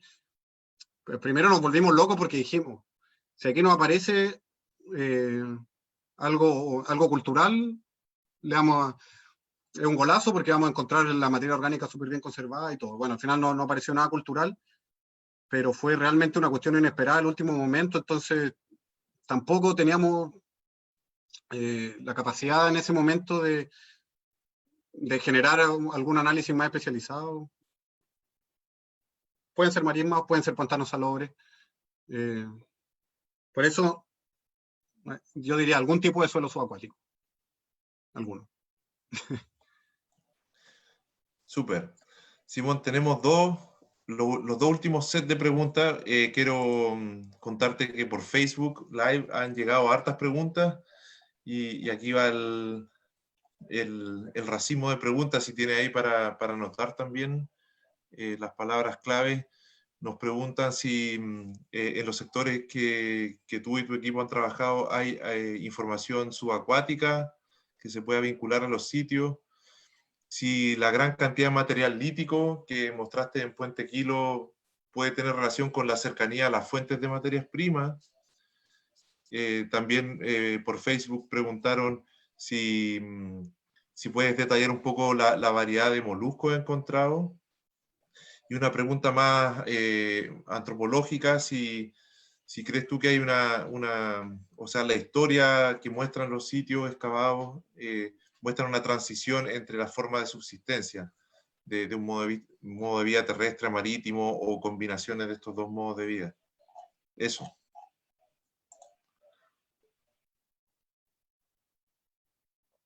Perdón, ¿eran dos, eran tres o cuatro? Pregunta.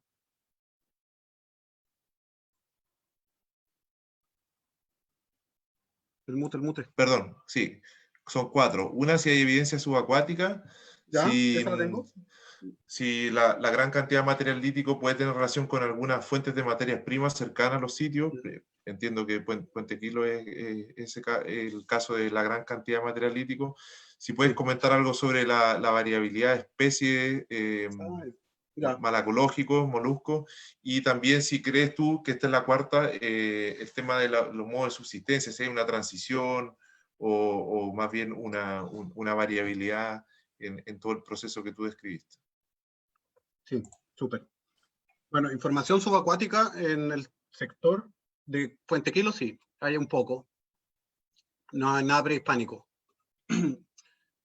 Como está el canal de Chacao, hay bastante, está el tema de los naufragios, desde la época de la invasión española en adelante. Se ha hecho algo de investigación y bueno, justo aparte unos colegas habían ganado un proyecto para hacer una caracterización subacuática del canal, que no sé, bueno, me imagino que está en stand-by por el coronavirus, pero lamentablemente no se ha encontrado nada prehispánico, o sea, que nos permitiera a nosotros generar interpretaciones respecto a estos procesos, ¿sí? Hay algo de investigación y no se pilla. Sobre la cantidad de material lítico y la cercanía a la fuente, o sea, sí, en el sentido de que ambos sitios, Chepo y Puente Quilo, están al lado de las fuentes, porque algo que no dije es que el 70% de los conjuntos líticos están hechos sobre rocas que están disponibles en forma prácticamente inmediata, porque ambos ríos tienen playas de guijarros y esos guijarros son la fuente principal de materia prima que se utiliza, ¿ya? Que son lo que mencionaba andesita y basalto. Pero entonces ambos sitios son iguales y la densidad no da. No es que, perdón, quiero explicarme, no es que haya una fuente de materia prima de gran calidad o muy atractiva y que esto pudiera corresponder a una especie de taller o un espacio de aprovisionamiento, que se estén capturando un recurso lítico especial para llevarse a otros lados, no. Sí están tallando lo que está ahí disponible en forma inmediata, que son guijarros de mar y de río, y que están ahí, o sea, evidentemente pueden tallar mucho, sí. Pese a ello, creo que la cantidad de material lítico es un poco inusitada. De hecho, en términos líticos, ambos sitios tienen escenarios locales o escenarios inmediatos muy similares, y asumiendo que las estrategias de recuperación en terreno fueron iguales, en Puente Quilo tenemos 5 o 6 veces la densidad de material lítico que hay en Chepo. Y por otro lado, en términos generales, muy preliminar, yo diría que no se observó que hubiera una representación de cierta parte de la producción lítica en particular, que nos dijera, no, es que es un taller donde están preparando núcleos, o qué sé yo. En Puente Quilo encontramos todo. Desde los derivados de núcleo hasta los desechos de retoque más chiquititos, apareció todo. Entonces, más bien me parece que o puede tener que ver con patrones de descarte, o con algo depositacional, o con la área de actividad que se plantearon, pero en el fondo son desechos de la talla lítica doméstica. Esa es mi hipótesis de trabajo, no es una interpretación cerrada, obviamente, porque nos falta mucha más información.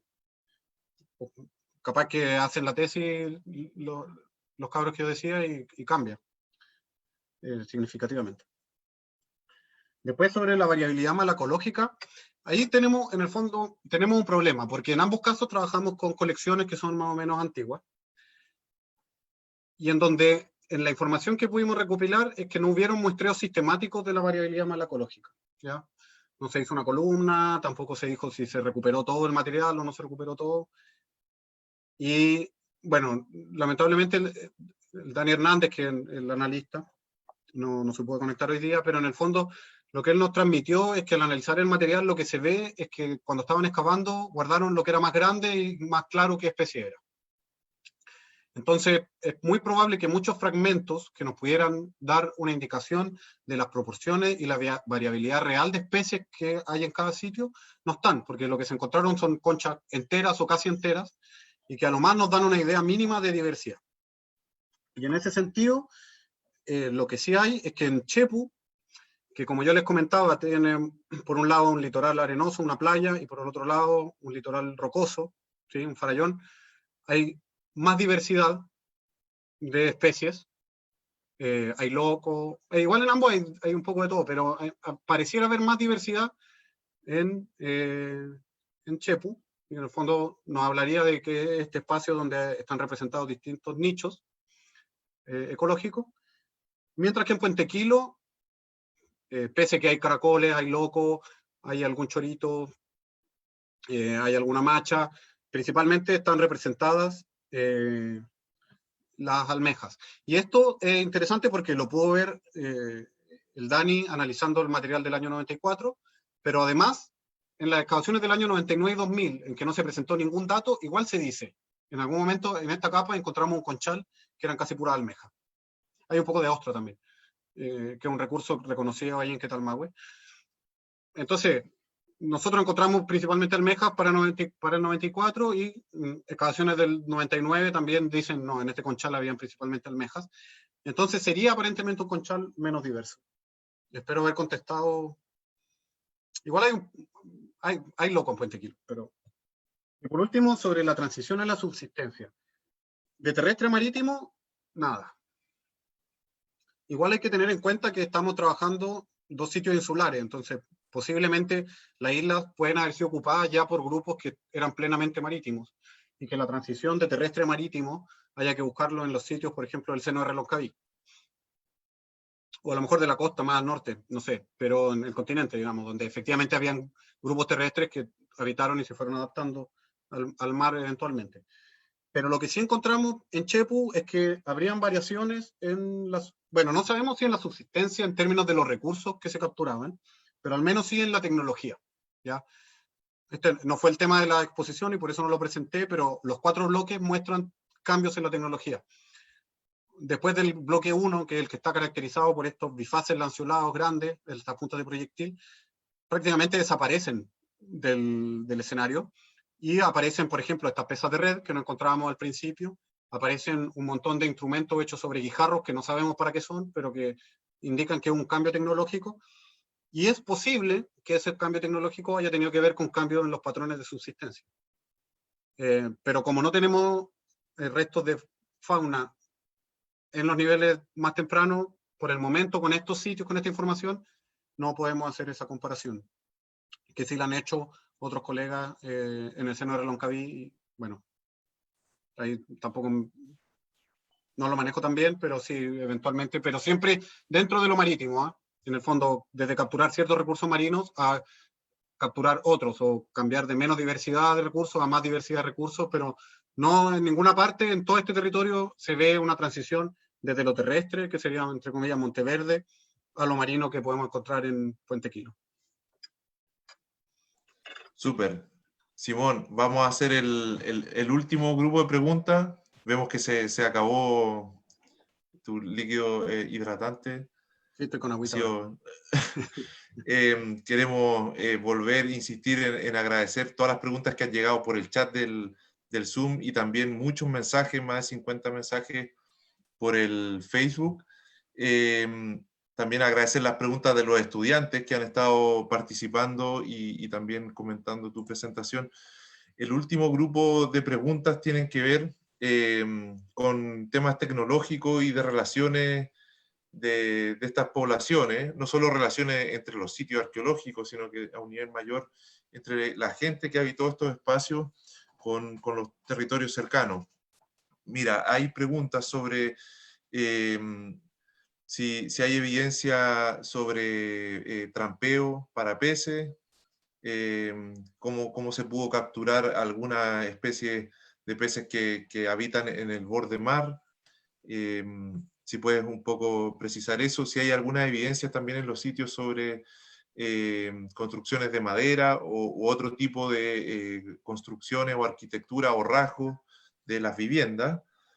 Y dentro de ese mismo aspecto hay muchas preguntas también que tienen que ver con la relación de los sitios que ustedes estudiaron con el sector de la península de la Cuy en general, la batería Valcacura se menciona acá, Bahía Ilque en el continente, si hay relaciones entre las poblaciones de Chiloé con la costa de Valdivia, mucho más al norte, y también por Facebook nos llegó una pregunta más étnica, en el fondo, si es correcto interpretar las poblaciones de Puente Quilo como población chona o prechona, ¿cómo lo interpretas tú? O si esta es una discusión que es válida con el conocimiento actual que tenemos de los sitios. Bien diverso. Ya, sí. Ya, vamos a... Bueno, evidencia de trampeo para los peces, no. No sé si se refieren como algo como tipo corrales. Al menos en Chepo y Quilo no hay, pese a que son ubicuos en Chiloé, sobre todo en el mar interior. En este lado no tenemos evidencia de corrales, ni históricos, ni nada. Lo que no quiere decir que no hayan existido o que se hayan utilizado otro tipo de trampas. Sobre la captura de peces de orilla, bueno, no sé, no tenemos evidencia arqueológica de eso. Podríamos decir, ejemplo etnográfico, hay relatos de los yaganes pescando con perros, o los cahuéscar, utilizando en el fondo perros para acorralar a los peces en la orilla, pero también obviamente seguramente hubo uso de líneas para pescar. Quizás habían en algunos momentos que hubieran embancamientos naturales o con algún tipo de corral también. Yo no lo descartaría, pero desde la evidencia arqueológica por el momento no es posible señalar algo de ese tipo. Tampoco encontramos evidencias de construcciones de madera o de rasgos. En una de las excavaciones antiguas de Puente Quilo se menciona algo que podría ser un hueco de poste, pero no hay ni una foto, ni una descripción buena, ni una posición estratigráfica, así que yo no tampoco daría fe de eso, no puedo personalmente, pero existen menciones de este tipo de cosas. Así que por ese lado medio complicado, lamento decepcionar. Sobre la relación entre estos sitios y la península de la Cuy, bueno, no, es que en la península de la Cuy no hay ningún sitio arqueológico trabajado arqueológicamente, digamos, con información que nosotros pudiéramos hacer una comparación para decir algo. Evidentemente, yo asumo que la gente que habitó en Puente Quilo tenía un circuito de movilidad que seguramente incorporó la península que está al frente, al lado. Son sitios mucho más tempranos, obviamente, que la ocupación de Valcacura, que es española. Pero son territorios que obviamente que funcionaron, o maritorios, que funcionaron integradamente durante miles de años. Y como seguramente hubo una relación en el 6000, en la época de Valcacura, hubo alguna relación también. En ese sentido, Jimena Urbina, una historiadora, ha estado trabajando la relación entre las poblaciones chonos y los españoles y el comercio intenso que parece haber habido en el sentido de que los chonos que estaban especializados en la captura de recursos marinos podían aprovisionar a la ocupación española de ciertos recursos claves como la grasa de lobos marinos, la carne, el pescado seco, etc. Y en ese sentido eso podría haber ocurrido, pero obviamente son escalas temporales muy distintas entre la ocupación de Puente Quilo hasta hace 4.500 años y la batería de Valcacura o un fuerte Agüi hace, no sé, 500, 300, 400. Después las relaciones entre Chiloé y Valdivia, sí, pues ese es un temor, porque, bueno, como yo decía al principio, En Chanchán, que está un poquito aquí al norte de Valdivia, hay obsidiana del volcán Chaitén. Capaz que haya hasta más al norte, porque no hay sitios trabajados después hasta Concepción casi. Y a lo mejor si vamos a Queule vamos a encontrar obsidiana del volcán Chaitén. Además, tecnológicamente los sitios tempranos de Chanchán y también algunos que yo he visto piezas recolectadas nomás en Queule, son muy similares a las puntas lanceoladas de Chiloé. Entonces uno puede pensar, aunque tampoco hay que ser mecánico en decir que porque usaban las mismas tipos de puntas, eran las mismas poblaciones, pero ya con esos dos datos da para pensar que existe por lo menos un circuito de interacción entre estas poblaciones. Ahora, más allá de que eso, es una pregunta abierta, digamos. Puede ser que las poblaciones de Chiloé vengan desde el norte hacia el sur también. A lo mejor la adaptación al mar fue más al norte. Y esa es una tesis que se ha manejado, pero falta mucha investigación, sobre todo porque entre la costa de Valdivia, digamos, la desembocadura del río Valdivia, y Chiloé no hay ningún sitio arqueológico trabajado. Entonces, tampoco no tenemos idea, o el seno del Reloncaví más bien. Entre Puerto Montt y Valdivia no hay ningún sitio costero trabajado. Entonces, es una pregunta que en el fondo está abierta para que se motiven aún a engrosar las filas de la arqueología, y sobre todo acá en el sur. Y lo último, que me encantó la pregunta, si es correcto interpretar Puente Quilo como chono. O sea, son, no sé, son los antecesores de los chonos en algún sentido, culturalmente, en términos de su modo de vida, etc. No sé si la gente que vivió en Puente Quilo habrá pensado nosotros mismos somos chonos. Nosotros nos llamamos los chonos. Eso es algo que la arqueología no va a poder nunca contestar. Pero evidentemente, estos grupos, no solo los de Puente Quilo, sino los del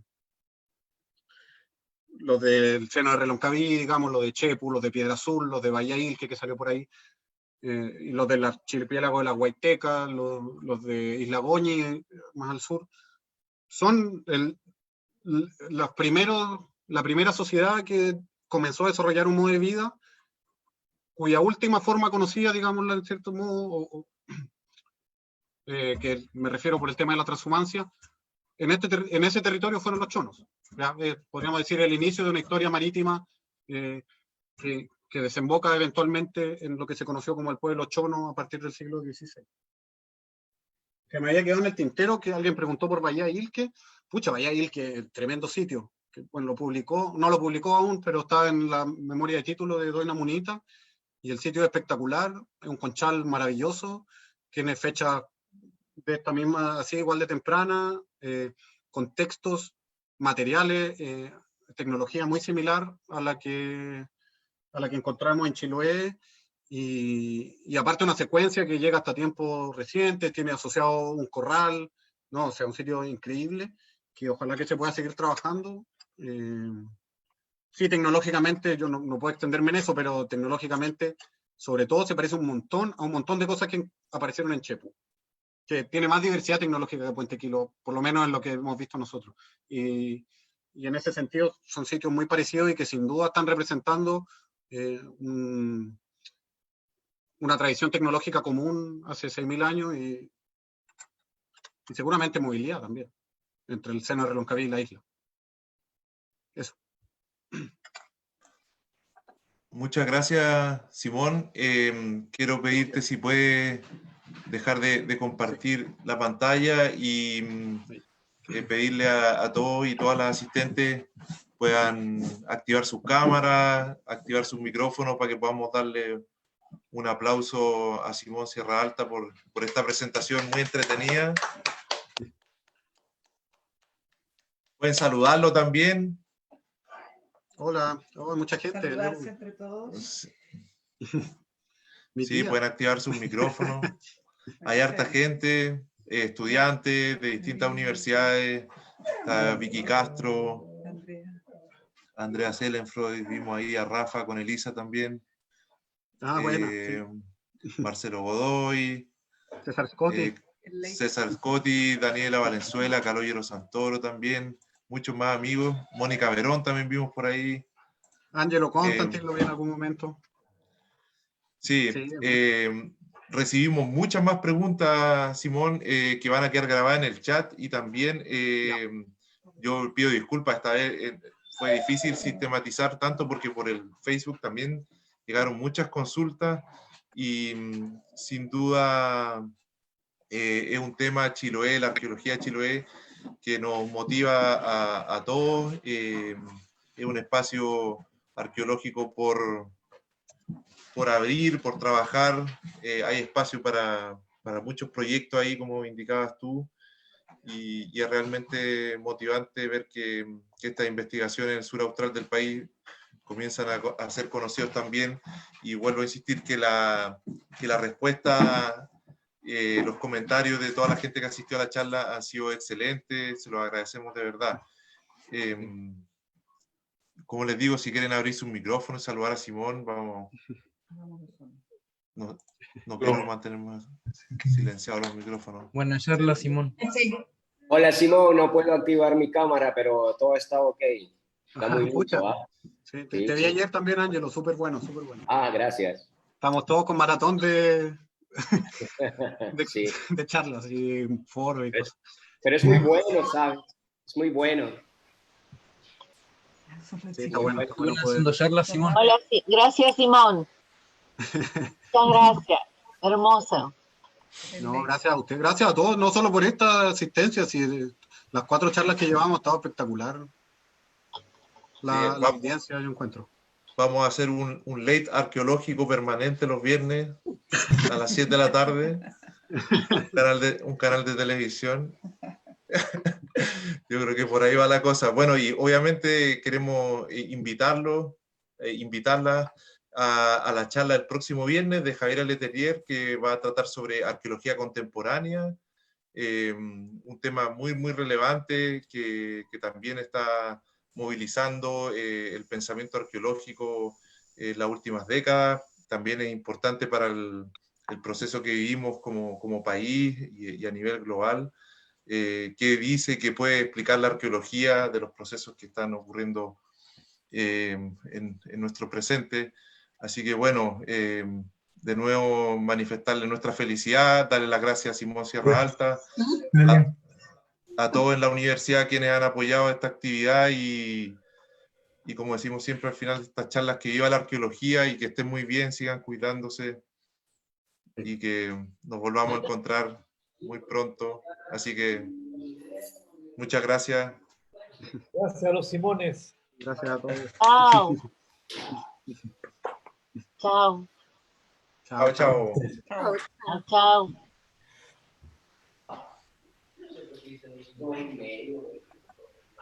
2:30 me cobró la otra.